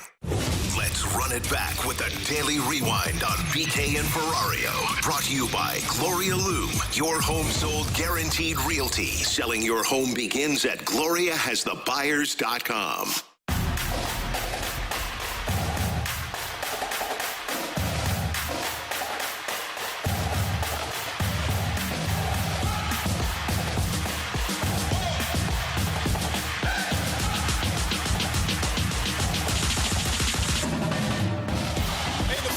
Once again squaring off against the Riz Show from 105.7 The Point at this year's Softball Home Run Derby. It's hosted once again by the O'Fallon Hoots. It's coming up on the 27th at Car Shield Field in O'Fallon.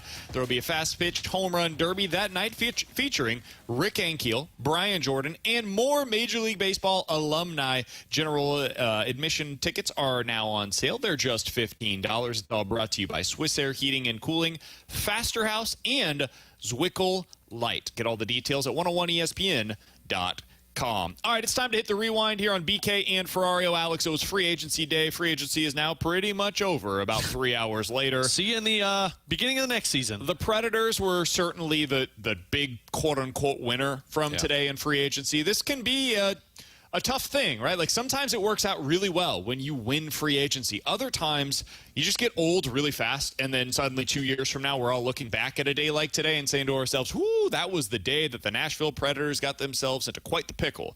So it could go either direction. I think they're going to be really good in this upcoming season, though. They end up signing Steven Stamkos. They end up signing Marchessault. They end up signing Brady Shea as well, all to long-term contracts. Alex, what was your biggest takeaway from what we've seen around the league today in the NHL's day one of free agency. It's probably how much tougher it's going to be for the Blues to be a playoff team next year because of all of these moves, specifically in the Central Division. And I'll go even further with what took place at the draft with Utah trading for Sergachev and bringing in multiple defensemen that strengthen their team.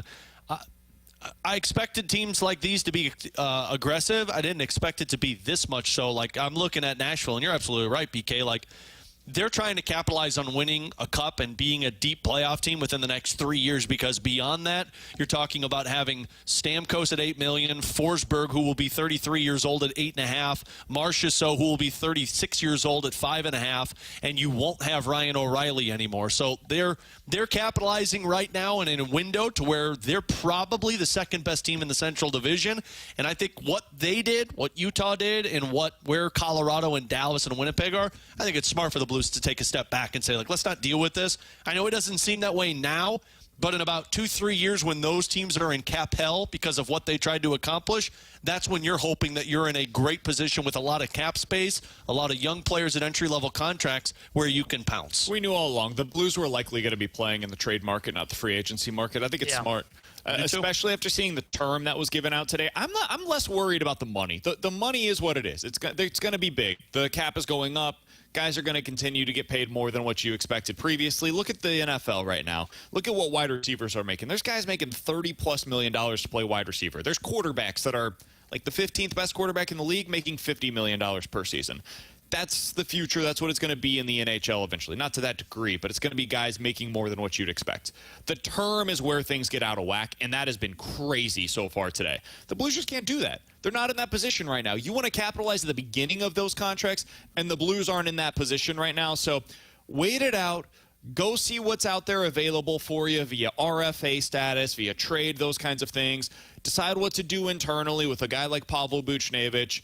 Be smart about this. They made a trade on Friday for a Columbus middle six forward that can potentially come in and help you out in that regard as well. And, of course, they brought back Kasperi Kapanen as well. So, yes.